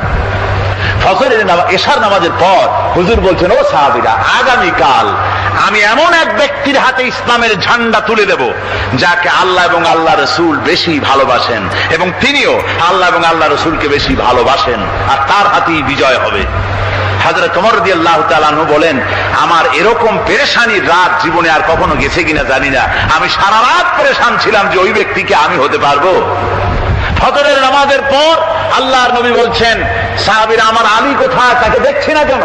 সবাই বলছেন, হুজুর, হযরত আলীর চোখ উঠেছে, তাই নামাজের জামাতে শরীক হতে পারেন নাই। হুজুর বললেন, তাকে নিয়ে আসো। দুজন সাহাবীর কাঁধের উপর ভর করে হযরত আলী এলেন। হুজুর সাল্লাল্লাহু আলাইহি ওয়াসাল্লাম তার মুখের থুতু মোবারক নিয়ে হযরত আলীর চোখে লাগিয়ে দিলেন। সাথে সাথে আগের থেকেও ভালো দৃষ্টিশক্তি সম্পন্ন হয়ে গেলেন। সুবহানাল্লাহি ওয়া বিহামদিহি। তো এখানে রাসূল পাক সাল্লাল্লাহু আলাইহি ওয়াসাল্লাম তিনি হযরত আলীর হাতে তরবারি উঠায় দিলেন। জুলফিকার বললেন, আলী তুমি যাও আজকের ময়দানে সেনাপতির দায়িত্ব পালন করো। হযরত আলী তরবারি হাতে নিলেন। ইসলাম আক্রমণকারী যে না সে কথা বলতে আমি এই কথা নিয়ে আসছি। হযরত আলী গেলেন, যায়া মুরাহহাবের সামনে পড়েছেন। মুরাহহাব হলো হাদিসে এসেছে, মুরাহহাব হচ্ছে কাফেরদের নেতৃত্ব দিচ্ছে। মুরাহহাব বলছে, আলী তোমাকে আমি কিন্তু ভালোবাসি, তুমি আসলে কেন? তোমার প্রতি আমার একটা সফট কর্নার আছে আমার অন্তঃকরণে। তুমি তোমার ছেলে মেয়েকে কি এতিম বানাতে চাও? তোমার বউকে কি বিধবা করতে চাও?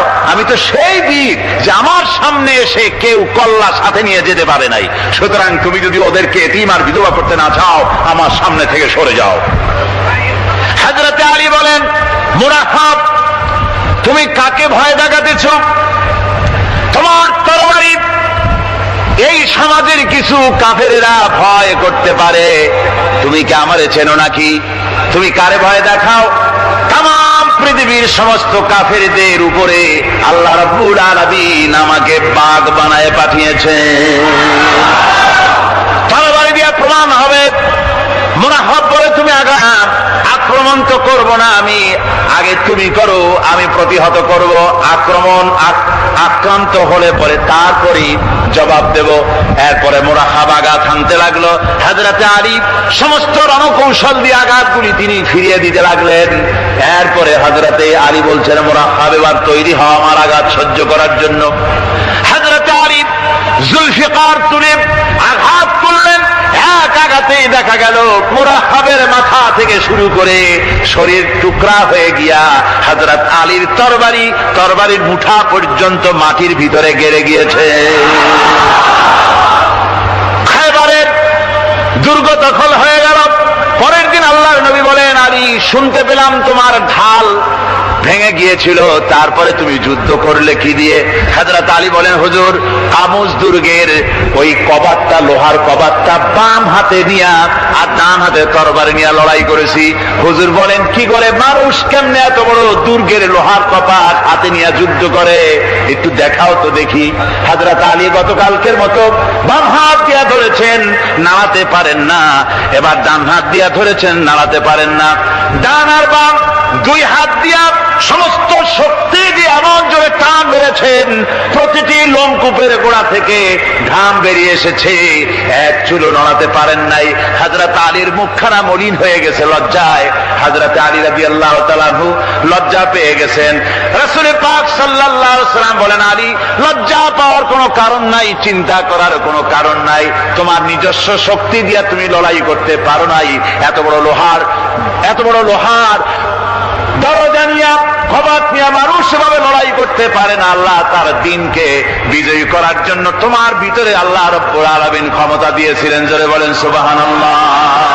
আল্লাহ রাব্বুল আলামিন এই জিহাদের ময়দানে যখন মানুষ আসে, আল্লাহ তাদের উপরে মদদ দান করেন।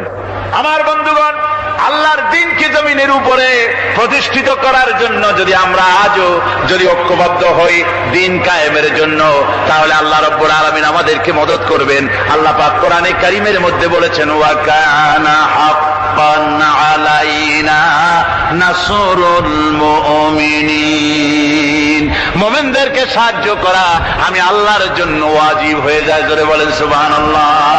মুমিনদের জন্য সাহায্য করা আল্লাহর জন্য কি হয়ে যায়?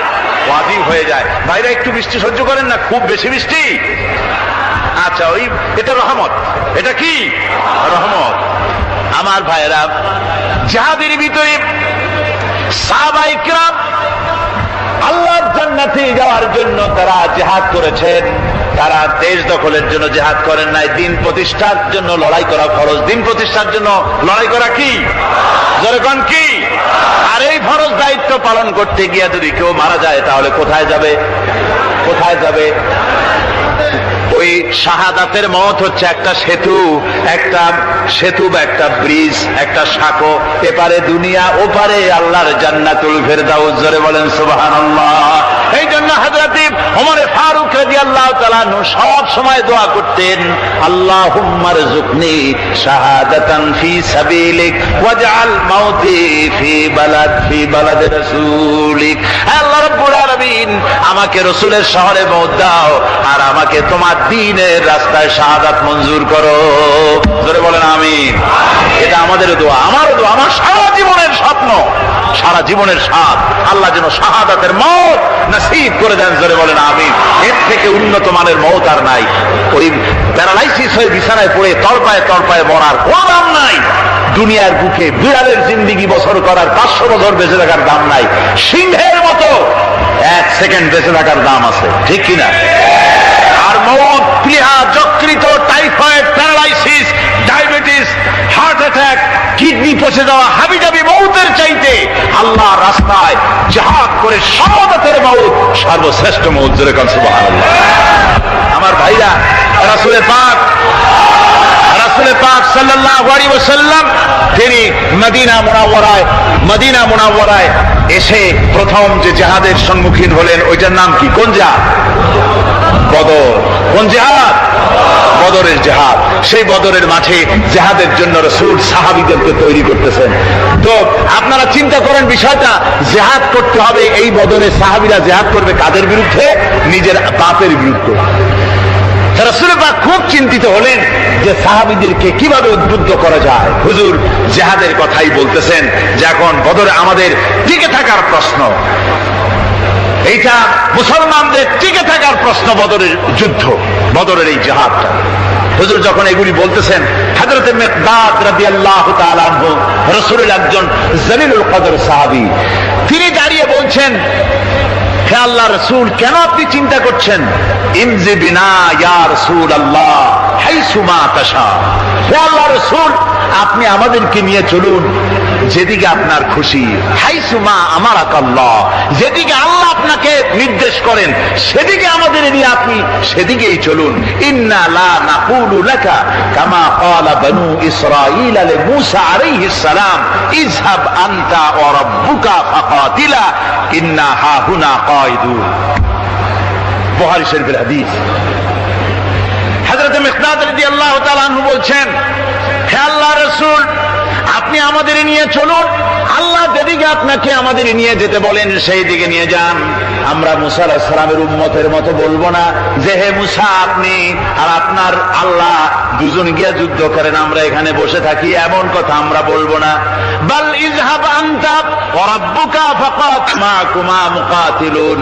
ও নবী, বরং আমরা, আপনি চলুন আমাদের নিয়ে, আপনি এবং আপনার আল্লাহ চলুন জিহাদের ময়দানে, আমরা আপনার সঙ্গে জিহাদ করব, লড়াই করব সেই পর্যন্ত। মাদামাত মিন্না মাদামাত আইনুম মিন্না তাতাররাফ, যতক্ষণ পর্যন্ত আমাদের একটা চক্ষুর পলক পড়ে, যতক্ষণ পর্যন্ত একটা চোখের পাতা নড়ে, ততক্ষণ পর্যন্ত আমরা কাফেরদের বিরুদ্ধে লড়ব।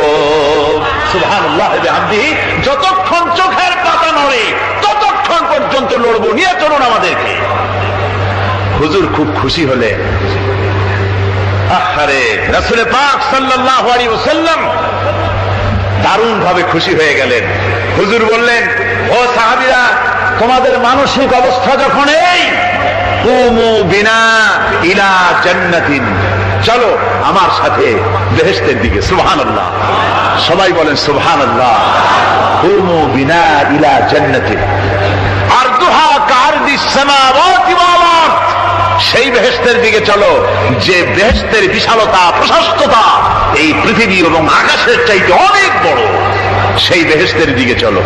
ফাকামা উমাইর বিন হামাম ওয়া কানা ইয়াকুলু তামার। হযরত উমাইর বিন হামাম এক যুবক, তিনি দাঁড়িয়ে গেলেন। আমার মুসলমান ভাইরা, যুবকদের অবদান কিন্তু ইসলামে সব চাইতে বেশি। জোরে বলেন সুবহানাল্লাহ। কাদের অবদান বেশি? সর্বপ্রথম ইসলাম কবুল করেছে কারা? যুবকরা। হযরত আবু বকর, হযরত ওমর রাদিয়াল্লাহু তাআলা আনহু, তাদের বয়স যুবক বয়স ছিল। যুবক বয়সে তারা ইসলাম কবুল করেছেন। হযরত আলী যুবক ছিলেন, এই জন্য যুবকদের ইবাদতের সওয়াব বেশি। রাসূল পাক বলেছেন কিয়ামতের ময়দানে সাত, যেদিন কোনো ছায়া থাকবে না, আরশে আজিমের নিচে 7 শ্রেণীর লোকেরা ছায়া পাবে। তার মধ্যে এক শ্রেণী হচ্ছে ওয়াশাবুন নাশা ফি ইবাদাতিল্লাহ, ওই যুবকেরা যারা নাকি রাত গুজরান করে, রাত কাটায় আল্লাহর ইবাদতে, রাত জাগে আল্লাহর ইবাদত করে। জোরে কর সুবহানাল্লাহ। বুড়োদের 100 বার আল্লাহ বলা আর এক যুবকের একবার আল্লাহ বলা, বৃদ্ধের সারা সপ্তাহ তাহাজ্জুদ পড়া আর যুবকের এক রাতের তাহাজ্জুদ পড়া মনে হয় তার থেকেও বেশি। কন সুবহানাল্লাহ। তাই বলে বৃদ্ধ যারা, তারা কিন্তু হতাশ হবেন না, ওই যৌবনকাল আপনিও পেরিয়ে এসছেন, ঠিক না?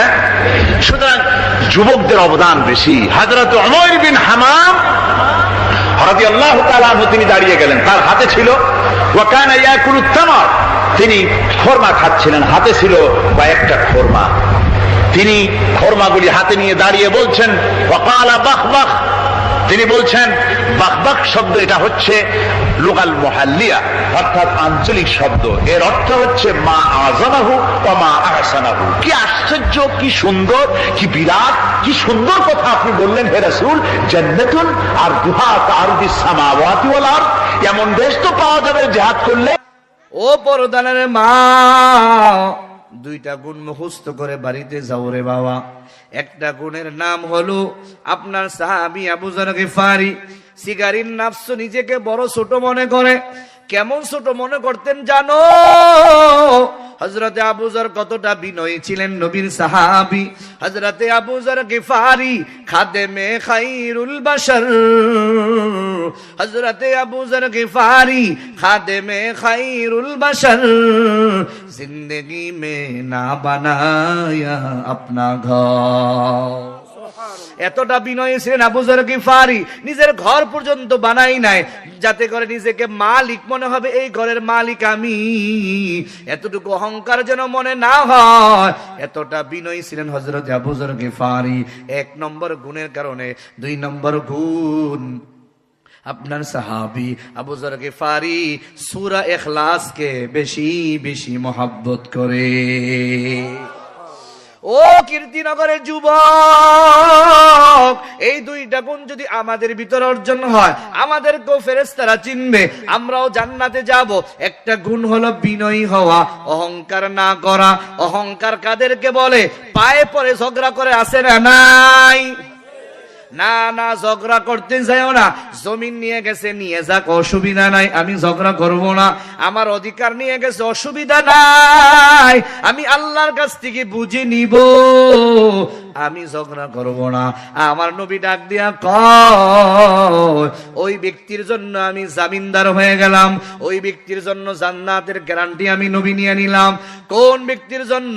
নবী বলেন, যে ব্যক্তি ঝগড়া করার উপযুক্ত, এরপরও ঝগড়া ছেড়ে দেয়, ঝগড়া করে না, আমি ওই বান্দা বান্দির জন্য জান্নাতের মাঝখানে একটা ঘর বানানো জিম্মাদার হয়ে গেলাম। ইমামুল আউয়ালিন আল আখিরিন বাহরে সাদকা রাহমাতাল লিল আলামিন, শুধু ওয়াজুদাস রাহমাতাল লিল আলামিন, মসজিদে ও শুধু মারুয়ে জমিন। ইজ্জতের মালিক আমার আল্লাহ, সম্মানের মালিক আমার আল্লাহ। জায়গা জমিন দিয়ে সম্মান হয় না রে যুবক। তুমি বিনয়ী হও, বিনয়ী হও। তুমি তোমার অধিকার ছেড়ে দাও প্রয়োজনে। আমি ঝগড়া করব না, আমি মারামারি করব না, আমি সম্পর্ক নষ্ট করব না। নবী ডাক দিয়া বলেন, ও মুসলমান কীর্তিনগরের যুবক, আমার নবী ডাক দিয়া বলেন, কেউ যদি 3টা জিনিস চায়, কয়টা জিনিস বলেন? আপনারাও যদি চান তাহলে হাত উঁচু করে সমর্থন জানাবেন। বললে এখন তো বলিনি। 1 নম্বরে, যে চায় তার নেক হায়াত বেড়ে যাক। কে কে চান না? হাত তুলেন। চান না? নেক হায়াত বেড়ে যাক, কে কে চান? যারা হাত তুলেন না এরা চান না, মরে যাবেন আজকে। নেক হায়াত দরকার আছে না নাই? 2 নম্বর, কে কে চান আপনার রিজিকে বরকত হোক? 3 নম্বর, কে কে চান আল্লাহ তাআলা আপনাকে দীর্ঘ সময় সুস্থ রাখুক? আল্লাহু আকবার বলেন। নবী বলেন, আমার নবীর কথার মধ্যে কোনো মিথ্যা নাই, নবীর কথার মধ্যে কোনো সন্দেহ নাই, ঠিক কিনা জোরে বলেন। আমার নবী ডাক দিয়া বলেন, এই 3টা গুণ যারা অর্জন করতে চায়, তার হায়াতে বরকত হোক, তার রিজিকে বরকত হোক, সে দীর্ঘ সময় সুস্থ থাকতে চায়, এই 3টা জিনিস কেউ যদি চায় তাহলে কাজ করবে একটা। কয়টা? জোরে বলেন, আরো জোরে বলেন। সেটা হলো আত্মীয়তার সম্পর্ক বজায় রাখো। কি সম্পর্ক? জোরে বলেন। চাচা কি আত্মীয় না? চাচতো ভাই, মা, বাবা, আপন ভাই, আপন বোন, ভাতিজা, ভাগিনা। জোরে জোরে কও ঠিক কি ঠিক না? সম্পর্ক বজায় রাখো তুমি। আল্লাহর কসম, আমি আল্লাহর কসম কাইটা বলতেছি, কোরআনের কসম, আল্লাহর জাতের কসম। দেখো তুমি, দেখো, সম্পর্ক বজায় রাখা দেখো, এই 3টা অবশ্যই তুমি পাইবা। রিজিকেও বরকত হবে, হায়াতও বরকত বাড়বে, সুস্থ আল্লাহ তাআলা তোমাকে রাখবে। এই 3টা একটা কাজ করবা, চাচাকে সম্মান করবা, খালাকে সম্মান করবা, আত্মীয়তা সম্পর্ক বজায় রাখবা, মান অভিমান গোপনে গোপনে রাখবা, অন্তরে অন্তরে মাফ করে দিবা। সমাজে সম্মান কমবে না, বরং আল্লাহ বাড়ায়া দিবে। খারাপ লাগতেছে? 2 নম্বর গুণ ছিল সূরা ইখলাসকে বেশি মহাব্বত করা। হযরতে আবু যর গিফারি রাদিয়াল্লাহু তাআলা আনহু সূরা ইখলাস তেলাওয়াত করতেন বেশি বেশি। আমরা সূরা ইখলাস কারা কারা পারি হাত তুলে আল্লাহকে দেখাই, নারায়ে তাকবীর। হযরতে আবু যর গিফারি রাদিয়াল্লাহু তাআলা সূরা ইখলাস মহব্বত করতেন। ও মুসলমান, আমরাও যারা মহব্বত করি আমার সাথে পড়েন। এই মহব্বত প্রমাণ হবে এখন জবানটা নাড়াইয়া আওয়াজ দিয়া দিয়া পড়েন, বিসমিল্লাহির রহমানির রহিম। মায়াবী কণ্ঠ নিয়ে পড়েন, কুল হুয়াল্লাহু আহাদ আল্লাহুস সামাদ لم يلد ولم يولد ولم يكن له كفوا أحد بسم الله الرحمن الرحيم قل هو الله أحد الله الصمد لم يلد ولم يولد ولم يكن له كفوا أحد بسم الله الرحمن الرحيم قل هو الله أحد الله الصمد لم يلد ولم يولد ولم يكن له كفوا أحد الله أكبر বলেন। নবী আমার ডাক দিয়া বলেন, যে ব্যক্তি সূরা ইখলাস একবার তেলাওয়াত করবে তার আমলনামায় সুলুসুল কুরআন, কোরআনে কারীমের 1/3 তেলাওয়াতের সওয়াব লিখে দেওয়া হয়। আর যে ব্যক্তি 3 বার সূরা ইখলাস পড়বে তার আমলনামায় 1 খতম কোরআনে কারীমের তেলাওয়াতের সওয়াব লিখে দেওয়া হয়। সুতরাং আজকের যুবকদের মাহফিল সার্থক হয়ে গেল। সকলেই আমরা 3 বার সূরা ইখলাস পড়লাম। ও মুসলমান, প্রত্যেকের আমলনামায় 3 বার তেলাওয়াতের উসিলা করে 1 খতম কোরআনে কারীমের সওয়াব লিখে দেওয়া হয়ে গেল। হেদায়েতের মালিক কে? জোরে বলেন, আরে জোরে বলেন কে? আমার ভাইরা, আল্লাহ তাআলা আপনাদের জন্য আমি দোয়া করব, আল্লাহ আপনাদের হেদায়েত দিক। আমি তো সারা বাংলাদেশে মাহফিল করি, 3-4 ঘন্টা বয়ান করা বৈশা বৈশা আমার পক্ষে এটা অসম্ভব কিছু না, স্বাভাবিক। আজকে আমি নিয়ত করছিলাম যে 12:30 পর্যন্ত বয়ান চালাবো, কিন্তু ওই খাবার থেকে হঠাৎ করে উঠে আসছি। আমার নিজের কাছে অনেক কষ্ট হইতেছে বয়ান করতে। এই জন্য আমি আপনাদের জন্য দোয়া করবো। আমি এখন মনোযোগ দিয়ে দিব, আমার শরীর কুলাইতেছে না, কারণ ওই খাবার থেকে হুট করে উঠে আসছে। বক্তা মাইক ছেড়ে দিচ্ছে। আমি 10টা মিনিট জিরায় আসতে পারতাম, আমি আরো 1.5 ঘন্টা আপনাদের সার্ভিস দিতে পারতাম।